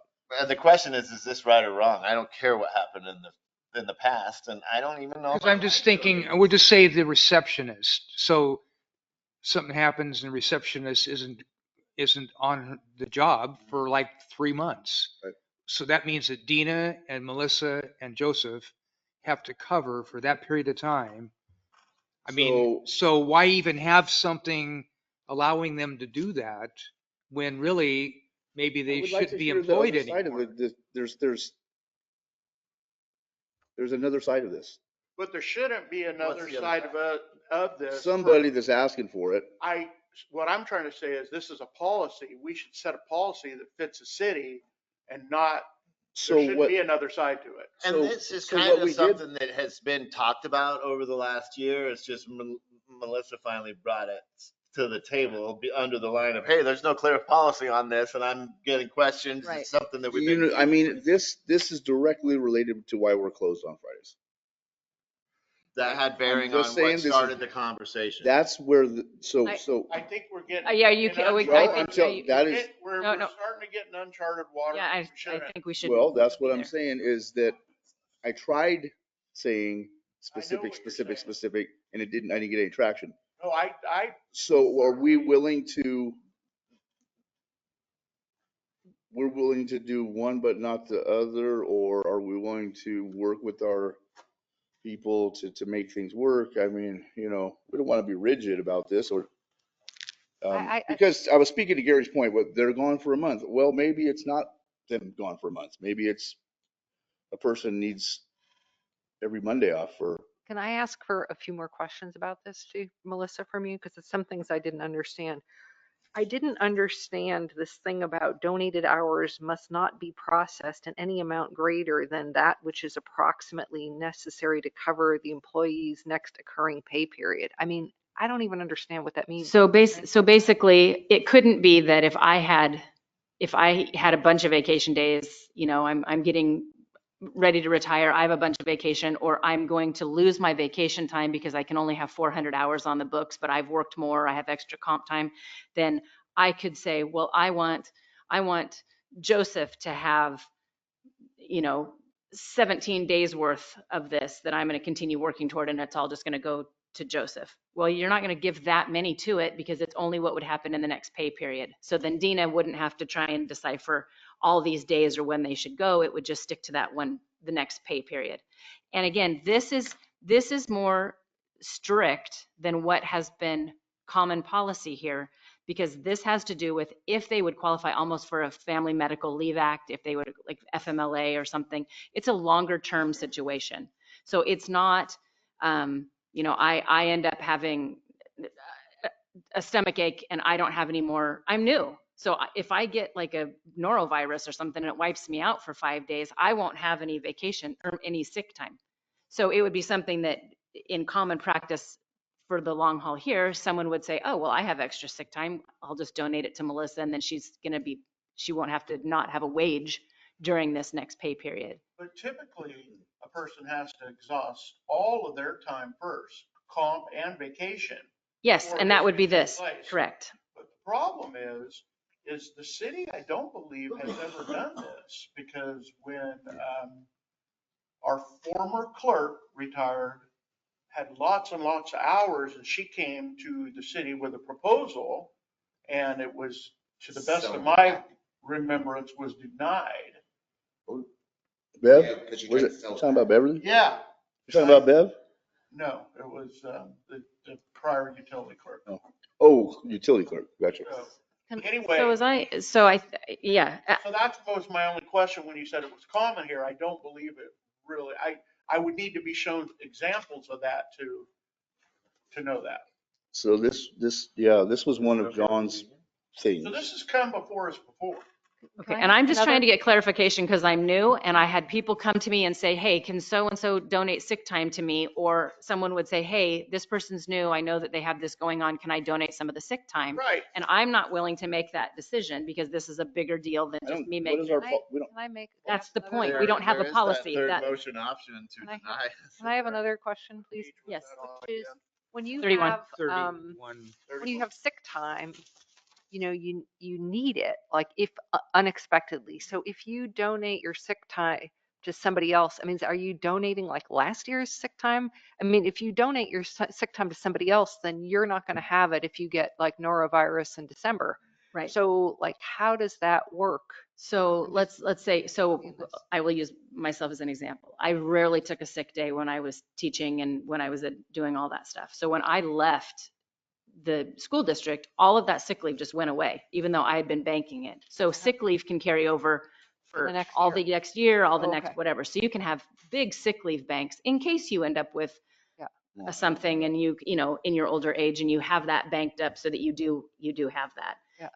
But here, even when they were retiring, people would say, oh, I'm retiring, so I'm going to give X number of days of sick leave to Tim, and I'm going to donate another bunch to Gary, and I'm going to donate another bunch to Pat. I don't think we allow They- that. No, it happened though. They I think, did. And that's why there's a That's culture why that there's this is a question. normal thing. And that's why I'm saying that this sick leave policy doesn't even need to exist. Like we could say, no, we have our leave, we have this, and maybe with isolated incidents we can do it. But seems to be a precedent set off past bad practices because of employees coming. They've come and said to me, hey, can I do this? Because this so-and-so did it 5 years ago. Can I do this? And I'm not a fan of just because somebody did something wrong before, we have to do it again. Wouldn't it be better to have like sick time be like not banked, like that you have to use your sick time during the year? Well, sick time, no, I think these are, sick leave are things that are run by the state and run by those things. So sick leave, you just accrue it. It's something you earn, you accrue it. It goes just in case you do need it later on. But do people actually, I mean, is it common practice for people to bank it rather than to say, oh gosh, I've got the sniffles today, I'm going to stay home? I mean, do people use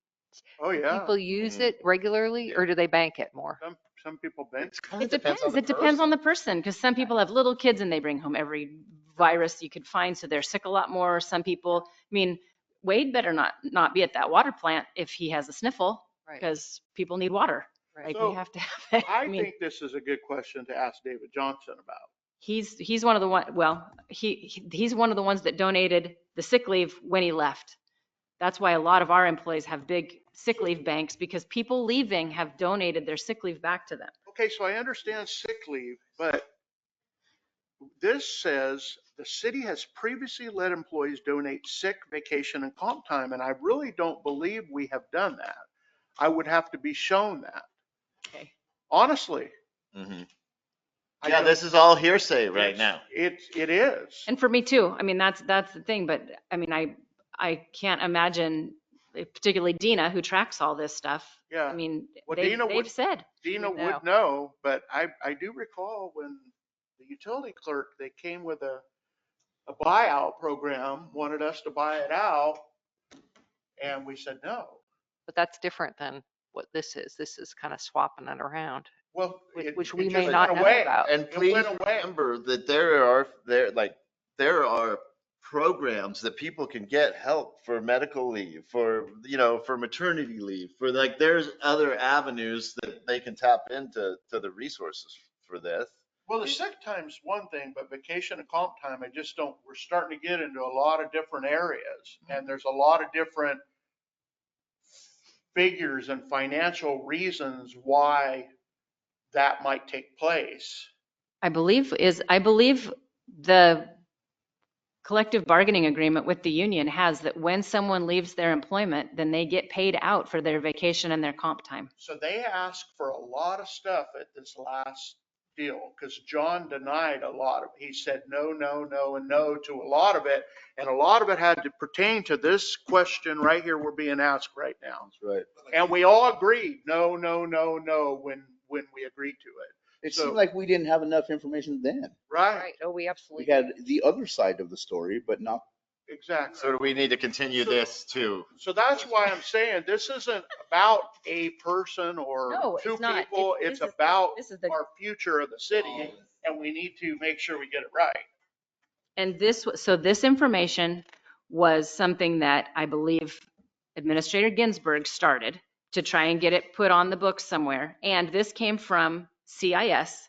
This is what came from CIS, from other places. And this was a policy to start somewhere, because this was what was already talked about and looked at. So with sick time, I probably could agree to this, but when you talk about sick, vacation, and comp, you're making it a big animal. And Well, Talking and about money coming from 3 different areas. so my thing, so I've worked in a district, the districts I had before, when you left, your sick leave, you don't get paid out for it, no Right. matter what. It's just there, either use it or lose it, and it banks and it's there. That's the way private companies are. Correct. But with vacation time, if you have vacation time built up, when you leave that place, Yeah. you get paid out for a vacation. Yeah. And same thing with your comp time. If you have that built up, you're written, it's part of your leaving pay. And wasn't it in one of those agreements that we were looking at, though, that we were saying that you could not build up a huge amount of vacation time, like you had to take it at 400 hours, I believe it is. Because Once the you city get to 400 can't afford it, Correct. and all of a sudden somebody has bazillions of hours. Right. So it seems like this policy would have more merit if you could only donate comp time. that's what I'm saying. Because then it's like you're committed. It's not just like, oh, I have 400 hours of sick time and you're sick, so you need this. But if you're committed to helping out your It's other gonna pay person you. and you're like, I have 400 hours of comp time, then it doesn't hurt the city. So what if we say, no, you can't do that? And a person has to just miss work. Now they just miss work. Are we gonna fire and rehire and retrain and all this stuff? I think that's when other state programs in place for that. It's disability and that kind of stuff. They will go on short-term disability and get a paycheck, I believe. Is that how it works? Yeah, I just like, And would we be able to if we get a interim create a or? policy that ultimately leads to the vacancy, are we prepared to take someone and train them up and do all that to fill these boots? And then when those boots are ready to come back to work, then Well, get rid of this other person or, It would have to be, you could, I'd be Or you could get hit leery by to a do car. I would be leery to like have someone come in and train them up and do all that stuff, depending, not knowing how long that leave would be. And at So some that's like- level, that's what you if they got. don't have it, then if we create a policy that potentially creates that situation, then we need to be able to be prepared to deal with that situation. So I was in a workman's comp situation years and years and years ago. I was 23 years old. I got in a horrific car accident. I missed work, a year and a half of work. And I was on disability because I could barely walk. My mom bathed me in the shower, the whole 9 yards. My company rehired me after a year and a half. They held my job. But I get where you're coming from. Are we even prepared financially to do that? There's wreckage that could potentially be there that we have to face, that if we create a stringent policy, then we're gonna have to hold ourselves to that policy. And I think the question becomes if you don't do this and the person's down to 0 sick leave and they are sick, like I don't want someone who's sick in the office, or I don't want someone who's sick riding in the truck, public works truck with me if they're dragging themselves to work and they're sick. But then so that's the line. Right. You know, if you're out of sick leave and you're That's out of vacation and you're so out of that- whatever, so then what do you do? what How do you this deal with that? What this does is it solves that. And so what we're doing is we're taking something that's been solved, we're unsolving it because of principle or whatever it is. I don't know what you call that, what we're operating on here. But we're taking a situation that's solved and creating a potential to where we're pulling our pants down. How is this? How is it solved? Well, you got people, sick leave or donating sick leave. They're We not have there. people telling us that it happened before. Well, There's no documentation. So what we're talking about, a policy doesn't exist, Mhm. right? We don't have a policy. So you're not working against policy by doing it. Mhm. Right? So the idea that it doesn't fit policy, maybe that's not the accurate idea. Maybe that's not the right way to look at it, because if you're not going against a policy if this policy doesn't exist. Well, maybe we But- make it, But we don't have a solution. put a timeline on it. And then beyond the timeline, we, I like employee retention. I'm a big fan of it. So what if we What just about- said that all leave donations or any vacation leave donation needs to come before council? Because it's a case by case basis. It's not something that we should be up against all the time. So if Here we we do, are up in whereas the employees. city of Port Orford wants to be understanding of leave or medical needs. I would have make them an, in the house. I would make an adjustment to that, or I would recommend an adjustment to that, Pat, because I kind of feel like we can't get into like micromanaging everything as a council. So But what it's- about Because we if we, undermine well, our, wait a sec, may I please finish what I'm saying?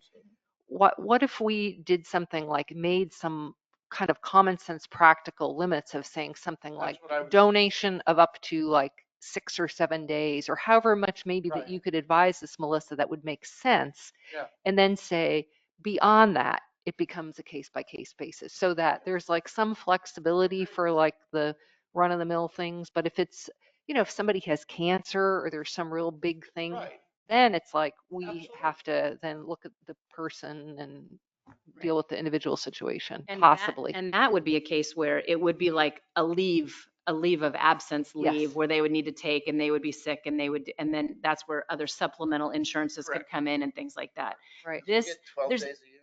this is, 13, Yeah. I think we, well. I think it's there 12, we it's go. basically one a month. You earn Yeah. Mhm. one a month. So, and that makes sense. But then there's also a point of, just like we're talking about, if someone is, you know, not coming to work and they don't have leave and then they're asking for unpaid leave, because if you don't have sick leave and you can't get it from someone else, then you just have to take it unpaid. I mean, at some point, you know, they're not earning a wage and we're not having an employee to help do the work. yeah, And there's- that's there's the a good rub, point. right? That's the rub of where is it of someone. And again, I don't have this issue right now. But You will. I need well, of course I will. Have we And I looked at need any other direction. Policies from other cities? This is where I started, was to go to CIS and say, what do you have? And they said, oh, well, we've already given this to your city before. This is what they had come up with and what they had done. They tell and you so where this that was a comes start. from, like Portland, Eugene. That's a problem sometimes as we get. Sure, yeah. sure. And we have a medical leave policy already. But I think what We do have a medical leave policy. Counselor Velisis is, yeah. And what she's saying, and that's what I wanted the discussion to be, is where are those bumpers to say what is reasonable? You know, if you That's go all I'm 5 in the saying. hole, or you go Yeah. up, or, you know, we'll do that. We'll give you a bonus up to 5 days. And once you get to that, then it becomes that you're just not doing the job because you're not here enough. You know, we Or the created other- carbon credits as a government. Yeah. So let's create those credits. I agree. It's just that I didn't want it open-ended, so like somebody could donate 800 hours. no, Correct. But that can happen It if you've can been here happen for if 10 we- years and you've burned up all your vacation because you were sick and you've been gone for 3 months. If we do this wrong, then other people can If we donate. do up it to wrong and a person gets a hold of it and they can get a payout on it and retire 3 months earlier than they were supposed to, there are repercussions to You're right. this document. We need Well, to get it right. It says here the donating employee may donate a maximum of up to 40 hours of vacation time per calendar year, but must retain 40 hours of vacation leave. So we could do similar dots or Parameters. for sick leave, and Correct. for what's the other type? Comp leave. I would suggest we aren't donating sick leave. Okay. Okay, so that's on the top of it, it just says, we're calling this the sick leave Persons should policy. keep their sick leave if they're sick, or they get gambling cancer if you later, give it or they away. get whatever. Okay, And so again, we are just going to, but it seems like this has stuff about sick leave, doesn't it? Because it says you're required to show your medical, it's called the sick leave policy. And I mean, for the person who's leaving, for the person who's ill, but Okay. it's a sick leave policy so that they can take time sick off Okay, and got it. have it be they are going to use it as sick leave. So if I'm Okay. ill, but you can't donate your sick time to me, Right, 'cause yes. you don't ever get paid for that. You Right. could only donate your vacation Got time it. to me. Yes, I like that. So Okay, that, makes because sense. then you have skin in the game. It's not something that people are going to donate. Right. And then That's the the other fix. question, yeah, I like that. So then the other question I have, or two questions I have on this. So, I mean, just one way to reframe this, which I think is stating the obvious now, but it's just like occurring to me. What you're saying is that this CIS policy basically helps to put the guardrails on, and we can nuance that of a Correct. situation where there are no guardrails. Correct. Because right now we have nothing. Right. So I also am wondering, to me, it seems like we should require the documentation for sickness rather than making it kind of like, oh, if we ask you, because requiring it. 3 days at the schools. What? If you're out 3 days, you have to have My documentation. boy in Why is it a Seattle HIPAA got fired violation? Ask for documentation. one To day. ask for a doctor's He was sick one day and they, certification. he didn't bring his document. And we can ask that. That is Can ask something that. that if they are gone and they say it's for sick time, we can ask legally The for reason I think it's documentation of good that. is because otherwise, if it's like, if it's as requested, or maybe we'll ask this or not, then it creates the potential for like contention, where if it's just like the expectation, like if you want to do this, then we'll just need your doctor to send a letter that says, Can't just extend your vacation. yeah. And it's not that the doctor is going to say, oh, this person has, you know, whatever they have. It's just the doctor will say, you know, owing to my assessment, I think this is verified. And then one other question. Would it says here, it has this under the donating employee must complete and submit a designated form, including the desire to donate to the job title. That makes it sound like they're donating to like, oh, to a specific person. So it's not, the donor is anonymous, but the recipient is like, somebody doesn't just donate it to a bank. They say, oh, I want to donate it to Joseph or to Keely. Like Right. at the time of that person being sick. Right. And I think this is not for the normal things of like, I have a headache, I have a stomach ache, I don't feel well, whatever. This is like, the parameters on this is that unless they are going for like a major medical leave, then it wouldn't happen at all. And it's not just a nameless bank. I know who it is. I know who's donating and I know who has asked for it. Okay. And here, if you say the administrator's asking for it, well, there's only one. So we're a small enough thing that's saying the job title isn't really protecting or keeping anonymity, which is the point if you worked at Intel. Right. You know, if you just said a programmer, okay, well, that could be one of 700 people. We're here. If we say the accounting assistant job title needs it, well, then everyone knows it's Dina because we're just a tiny right. little entity. So are you saying that you think it is better for you to have the discretion to ask for the medical information or not? And I can do that now. If someone is gone and they're gone for a couple days and they're gone and they say, I'm sick and I went up, it's like, okay, please go to the doctor and let me know how you're treating that, or, you know, make sure that that is accurate. I can do that. Okay. I rarely do that because I don't like to be in people's business and I try to treat them as professionals. And if they're sick, they're sick. But if they don't have any time and they're sick, and what the policy or the non-policy, just the standard practice here has been, oh, well, you should just let us donate time to them. That feels too wishy-washy for me. There's not, I need to know what you folks think because you're the ones setting the vision and setting the policies for it, and we don't have one at all. So I think this is a discussion to come up with and say, and I can find other places and call Gold Beach and see what they have and call Bandon and see what they have and call Myrtle Point to see. But again, I went to CIS, who is our health insurance people, to say, do you have a policy? Because they do a lot of the handbook stuff. So that's why I went to this. In a And perfect world, we wouldn't need any of this, but That's trust me, Sure. I work for a company with a lot of people, and we had some people that were just always eating up everything they could and always sick all the time. And there were questions as to whether, you know, it was valid or not. So I'm not saying after 2 days, if a person's sick and got the flu, but I'm thinking we need to probably know after, you know, if you're gone for a week, 5 days, on the 6th day, you need something like that. Well, and it's the carryover to me, like after a year, you're kind of good. Yeah. That's a weird one. Can I ask another question, Melissa? Sure. You started with this. What are the, I mean, just because you have experience working in this kind of world of benefits and not, I've never been in the experience of having benefits, so I don't know what that's like. No. What would you recommend to make this fit our city better? Because to me, it seems like this is a really good start, but it doesn't maybe go far enough to.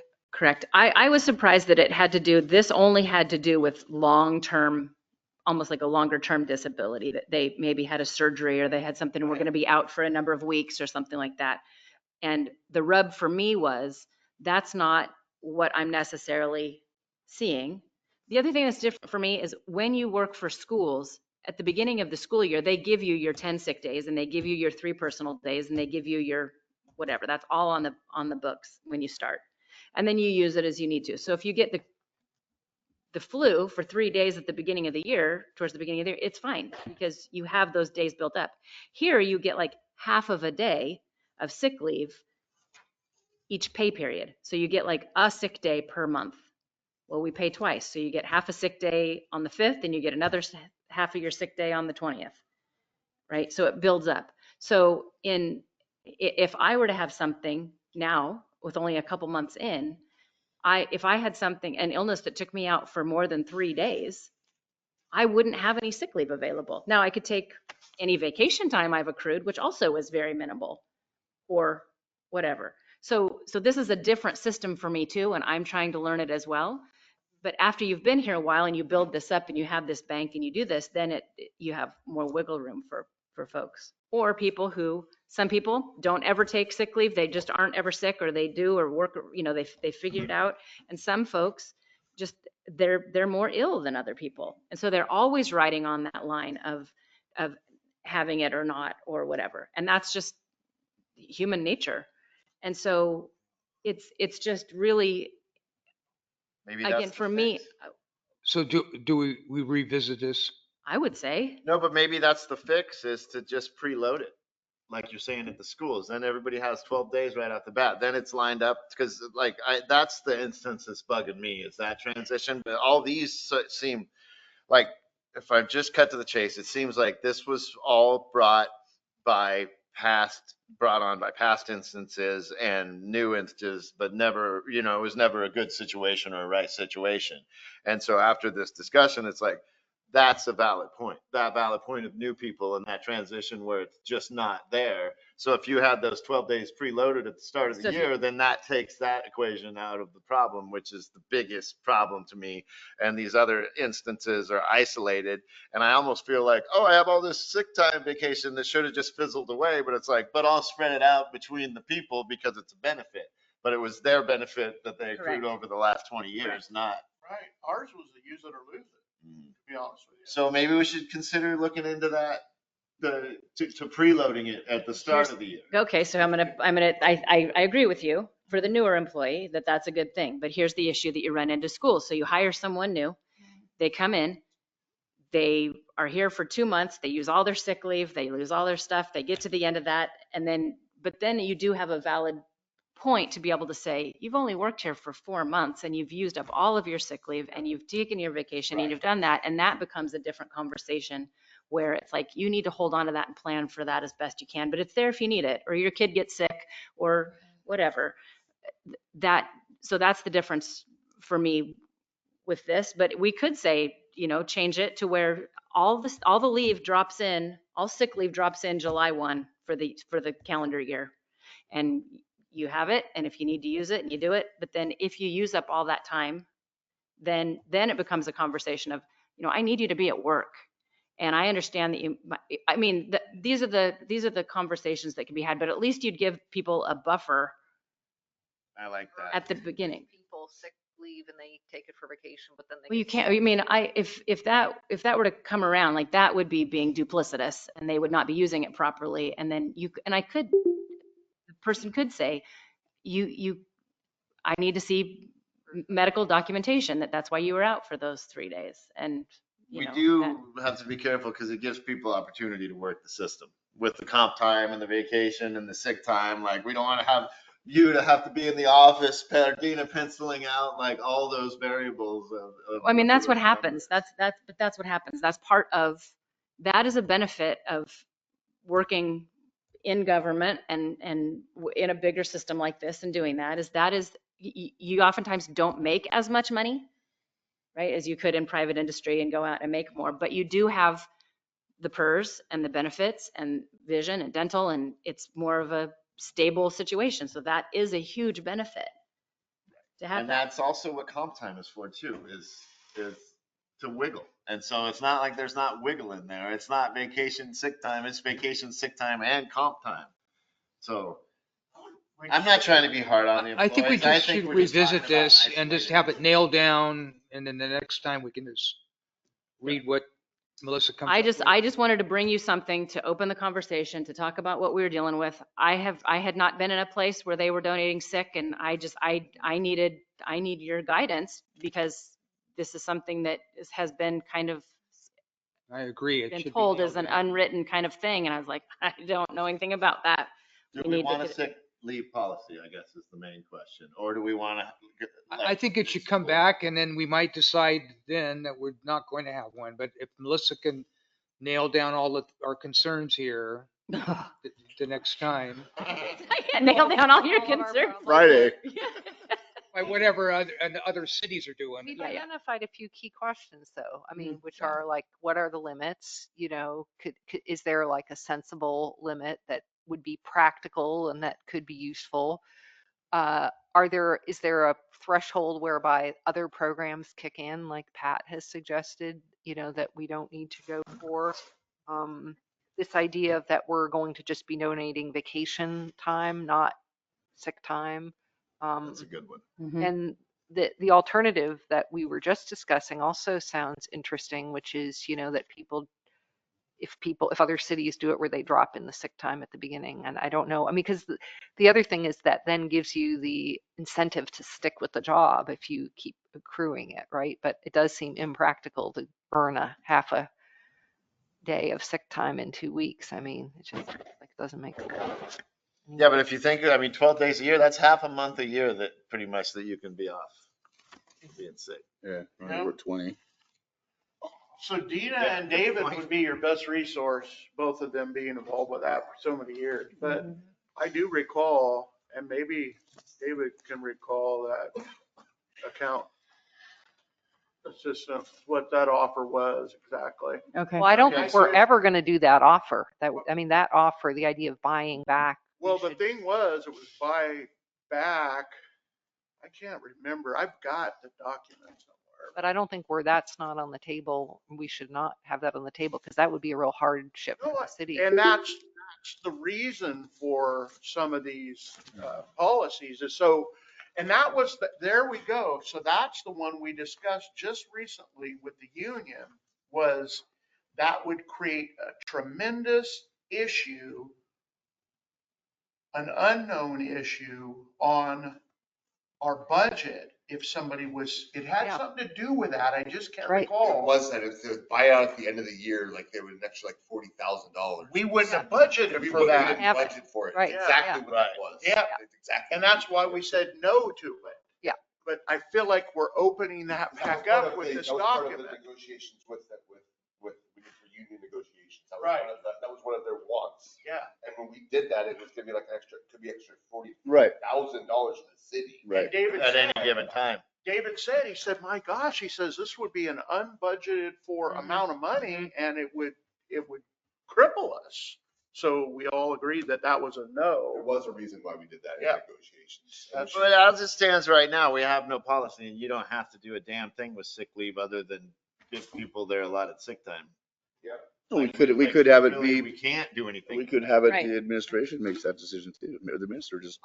I think you should I check like with that David too, and 'cause I see think what the repercussions are of dropping them in on July 1. She's gonna know the intimacies better than we could ever. Oh, Right. sure. And then she And it doesn't is have my- to share it with anybody. And then she say to the council, I've decided that this is what I'm gonna do this time with this employee. But it has to be fair, like also moving forward through time, because that's the You would problem we're like getting that. into now. I mean, is somebody saying, well, the old administrator did There's this. not gonna be two circumstances that are exactly the same. Never. And so she can use her best to be fair, which we think she's a fair person. And we can just trust that we've hired a fair administrator and who values the employees and is aware of our budgetary constraints. And then we wash our hands of it and be done. And if there is unfairness, it would get to the council. Like that would be the next step. If you didn't agree with the administrator, you would Be bring it to appealed. the council. Yeah, it always can be. Another idea for a resource would be to ask that woman, Diana Moffett, who seems to like just know stuff about, oh, yeah, This would be labor. really good to run by her. Actually, yeah, she'd probably be like, what? Who is it? No, she might Yeah, tell you. you labor might lawyer. get a 10 Oh. minute, you might get 10 I minutes damn, more. for sure get a 10-minute. I Good mean, idea. she probably has just the knowledge of the worst of it, Yes. Yep. you know, which could help us to know. That's true. It just spit it out. Everything we just labored over for Yeah. an hour. Speaking of which, we are we going to continue this? done? One more I mean, thing. but this is a continuing item We have for two future more things. agenda, Yeah. which brings us to item 8E, 2024-08, rates. Somebody move. I'll move. Move to approve. 2024-08. I'll second. We got that. You know what I'm talking about. Okay, the motion was to approve resolution 2024-08 for our rates. Okay, Waiting for a second. I Second. second. second. Oh, I'm sorry, and I can never, I thought my left ear was the worst one. It's okay. I'll let Gary second it. You sure? Because you Yeah. got that earlier one on you too. It's okay. We could arm wrestle over it. I have no ego. I don't think I'd want to arm wrestle Ann, to be I honest was with you. just You're a woodworker with tools all the time, I guess, but I don't know. She's got those long, lanky arms, and those are always the strongest people. Yeah, I don't know. So that's on you, Gary. I'm not touching that one. Okay, this is a big rate increase. Any We questions voted on to that? approve it, I guess, already. Yeah, I mean, we approved the budget, so it does. This is what supports our In the budget budget. committee. We have to, I feel like we just have to, we don't have a good choice. No. I don't know if I mentioned this in the water. I think I mentioned You it in did. the report. Yeah. So there's some opportunities to investigate ways to help our citizens. Unless you mentioned that I there do- I were some cities that chimed in. Good. This was the one to hold Quite a bit over. until higher. Friday. Oh my God, yes. Yeah. If that, so that's. Like I said, I've said for years, People can. none of the cities you can compare apples for apples, or, you know, it's just, Yeah. there's so many different demographics to the. Yeah. Phoenix, Arizona, the water is free. It's how you get them to move there. You know what I mean? But you can't hardly get any water once you get there. They're shutting neighborhoods down. Yeah. And it's a house. Anyway. Okay. Any other discussion on that? No. Okay, I'm gonna call for the vote. Counselor Velisis, Yes. Counselor Burns, Yes. Counselor Tidy, No. Counselor Webb, Web, no. and Counselor Pogwitz. Tim, yes. Motion passes 3-2. And moving on to continuing action items, the short-term renting, we can just bypass that for next month. Well, we can just get What it was the done. question We of have it? to get it done. This because is an. Oh, I'm sorry, important it's a continuing action item. That's What's the question? What was it? Is it another reading of the resolution? It just changed a couple words. Two we have words. to get it done by July 1st. Yes, you do. So, okay. So this is one. I'll move to approve resolution 2024-07, page 33. Thanks, Gary. I appreciate that. So to answer Counselor Webb's question, the big thing is that we changed instances of shall, may Very good. to. I'll second. That was my baby, wasn't it? And I go, yeah, I better agree with this. We got a first and second, and then the other one was The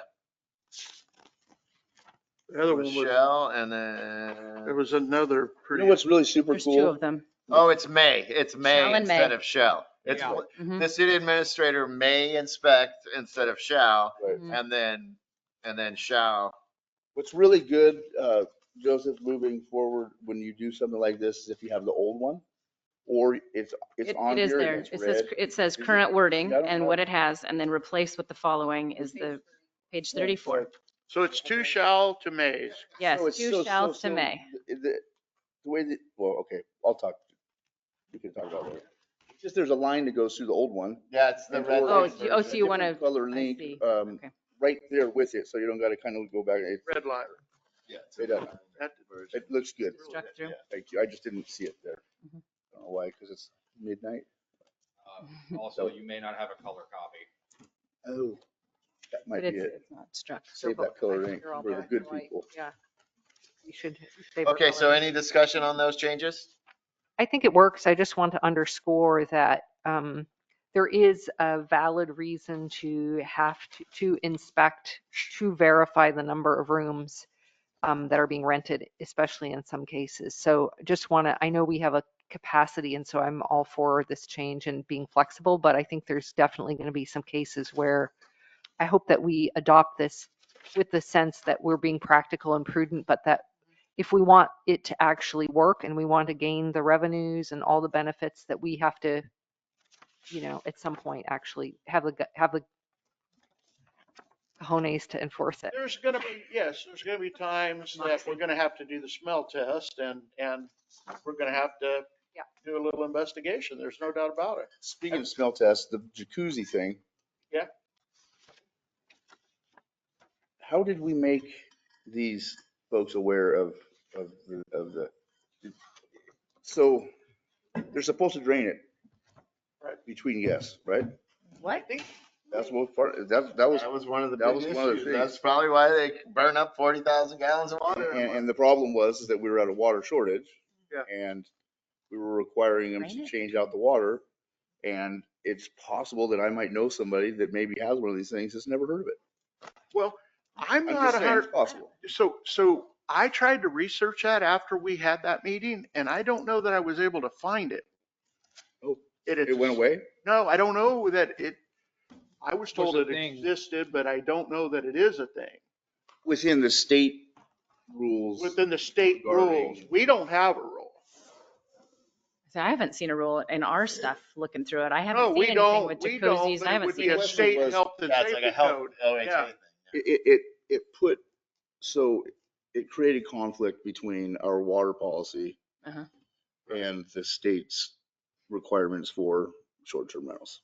That's what it was, which is weird because you go to a hotel, they never have to change the water. And there's a lot more people in that one, but I thought at They the got their last own- minute we tried to put something into our policy about hot tubs. I thought we did, I thought it was in Like there, that but you had to have water conservation or that you couldn't have, that I think we tried to put in there, was I see your hand, Joseph, that that you couldn't do it during curtailment. I don't What the council settled on was that water fixtures have to be low flow. oh, wow. Okay. Yeah. I would have never gone for that. And don't you watch King of the Hill? Well, I think what we said, that it had to meet federal government requirements, which is For low flow. currently 2.2 gallons For flow. on a shower head, which you can't buy a shower head with more than 2.2. Now you could buy a shower head and alter it and make it do more than 2.2. And I may have misspoke. I think it was there was wording in it that made it so it was for things that were for entertainment. It wasn't meant to be for toilets or shower heads. It was jacuzzis, pools, water fountains, those sorts of things needed to be. We'll just have to, I'll look at the thing when we Yeah. get home. Yeah, let's look at that. There was something about that, and I just don't want to create a policy that conflicts with something that isn't enforceable or creates an enforcement nightmare or whatever. I thought we ended up doing something, but I don't see it in here right now. I don't recall. There was this way, we had these like last minute things and I fear that some of them did not So actually we- end up in the, So we had, sometimes when you have a disconnect between your recorder, administrator / whoever, they can make mistakes. I've seen mistakes We made, make mistakes. and they usually go in the way of the other person's thinking too. I've noticed over the years. well, of what would actually be this. really great would be to, Not that I guess, anybody would do that. review the final thing after we do it Oh, one more right. time. That's what's nice about doing the line out and Yeah. different colors of the thing, because you can look at it and go, wow, we've hit this That's 10 exactly different what we times. did, because you Yeah, can see it right in right, front of you. right. And we're guilty of, we get into some meetings sometimes and get discussing a lot of stuff, and then it gets real hard to remember. Yeah. Yeah, or is it not, it's not clearly defined that that's, staff direction. Yeah, because Yeah, sometimes the 'cause I- staff's looking at you like, What do you want me to do? That's, I, they said Okay, that. so we do I have, understand that. a motion and a second on the table. Is there any other discussion? Okay, I'm gonna call for the vote then. Counselor Webb, Webb, yes. Counselor Tidy. Yes. Counselor Pogwitz, Jim, yes. Counselor Burns, Yes. Counselor Belisis. Go patient with us over there. Okay, so now we're moving on to 10A, citizen Oh, wait, considerations. there's more? Do we have any citizens with consideration? Online? Oh, yeah. That's smart. Yeah, thank you. I was wondering how you didn't do that. I like that. Good idea. Hearing none, do we have any counselor considerations? Yeah, there's no mayor consideration spot. You don't, you get to talk all night. Not over you. It's not get, you have to talk all night. Don't you feel that way sometimes? Unless I'm cracking jokes, yeah. You want to take the packet pieces? Anytime I have to think about what I say, I don't like it. That's so true. Okay, not hearing any counselor considerations, so we will, what time is it? Oh, I can do it. 9:08. This meeting at 9:08. Shit. God, that woke me up. So, and our next meeting is Friday at 5:30.